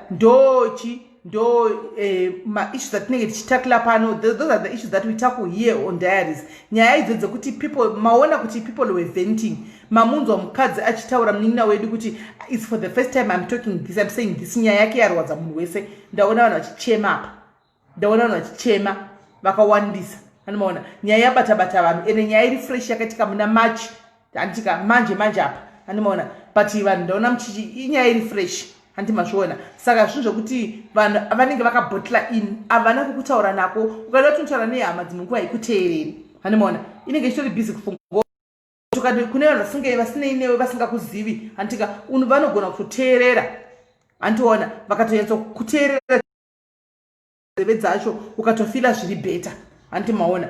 So hanzi mugozotudzira dzipabarika. Noted. Thank you. Tichauya nadzo dzipabarika idzi tikuya nadzo next week mangwana. Vese vaya vari kuti vari kubatwa nemaspiritual husbands, you don't even have to show your face. Even vakauya ndakavaudza, you don't even have to show your face, handika. Mangwana ngondibata kuwhatsapp kwangu tiri kusanganawo nazvo, handika, kuti izvozvo zvandizivi zvinoitika kwandiri chi. Ndinokoka kana ndatovata nechinhu chito umwe kwachinenge chitorakidza ofuchi manje disadvantage iri pachinhu chero chikakunakidza sei chiri kunzi chine muya neminyama. Kwai chinouya nemabad luck ekuti unovengewa pese pese, unosemiwa kana basa harigari kana chi. Ipapo ndo pandaenda ku vanhu, saka unozodii manje kana chiri chinhu chiri ifu zvakadaro, hanimaona. Saka how can we get rid of these things, hanimaona, zvinoitwa sei kuti zvipere, zvinenge zvakabva kupi, handimaona. Saka guys, tokontinue. I think manzwisisa musakanga banyaya yemushurugu makwai anonzi mushurugu woku UK uyu, mushurugu anonzi murume uyu anonzi mushurugu uyu, musakanga mushurugu guys, musazonyengwa ndichakuudzai time mangwana ndakonfirma naguest kuti yanenge ari free nguvai, ndokuudzai time makuseni.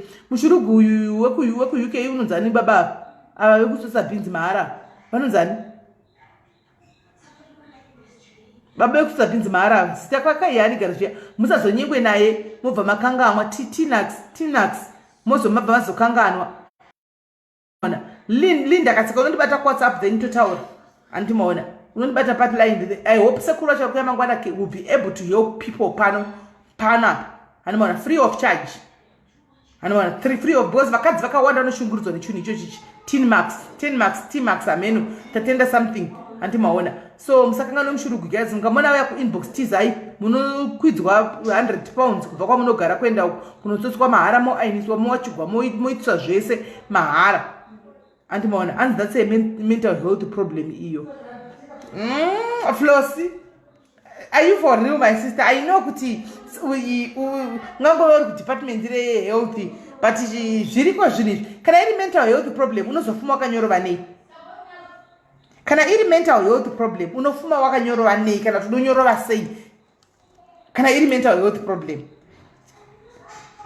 zvinizvi zvikaizvi tinozviramba izvi asi zviriko pafeya because takakurira pachirungu, isusu takuzwa nechirungu, but ukadzwa nyaya dzevanhu, ini nangu padiary ndadzidza zvakawanda zvinhu zvandaisingaBelieve zvakawanda now ndakuzvinzwa from the horse's mouth ndakubhilivha kuti saka ndairamba chiti fiction, hakuna zvinhu zvakadaro pfungwa dzako ndodzokuti abhinglish but muri kuona zviri kuitika. Hanzi namba dzenyu dzewhatsapp, Precious ndiwega usina namba dzangu dzewhatsapp, vanhu vakawanda nenamba dzangu dzewhatsapp kudaro dzakazara muvanhu. Ipublic number yangu yewhatsapp iyo inozikanwa nemunhu wese.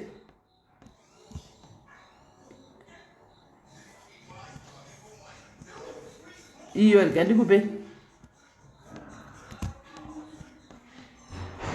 iyo ndo namba yacho iyo, antowa ndo namba yacho iyo dengapo iyo ndanyora padenga apo. Alright guys, from me to you, tobatana mangwana tichitaura nyaya dzemaspiritual husbands zviriko, right? But Flossie, you are also team Cape Town yese vari kuda kuita get together, uda kujoina get together yavari kuronga ku Cape Town, mumubate. Namba dzake ndofunga ndipa post makuseni ndikaiposta ine namba dzake. So team Cape Town iri kuda kuita get together ku Cape Town ikoko, diaries get together, aripo Milka ushu ari kuda kuningira. Hapana namba dza Milka apa. Milka hapana namba dzako, dei ndadzipina, ndipe namba dzako ndizipina, ndipe namba dzako ndizipini. Vari kuda kupinda mu get together ye Cape Town iyoyi, munobata iye ndivo vanoziva ve Cape Town what's going on, zviri kufamba sei. Me I don't know, handisi kuziva zviri kufamba sei. Ndipe namba dzako Milka, ndakuona mu comment section, ndipine panapa because ndamboisa maybe vamwe in case vamwe vanenge vasina kuona post. Can you please give me your number zvakare ndinyore panapa? Can you please give me your number zvakare ndidzinyore panapa? Cape Town vanoda mobata iye meno zviri kuitika ikoko. Avari kufona 30 nemusi weMonday. Right, namba dzake idzi, right, namba dzake idzi. right number dzake idzi guys morara bho morara munyasha handitika mwari vakuitirai zvakanaka bless you tobatsana mangwana handitika one love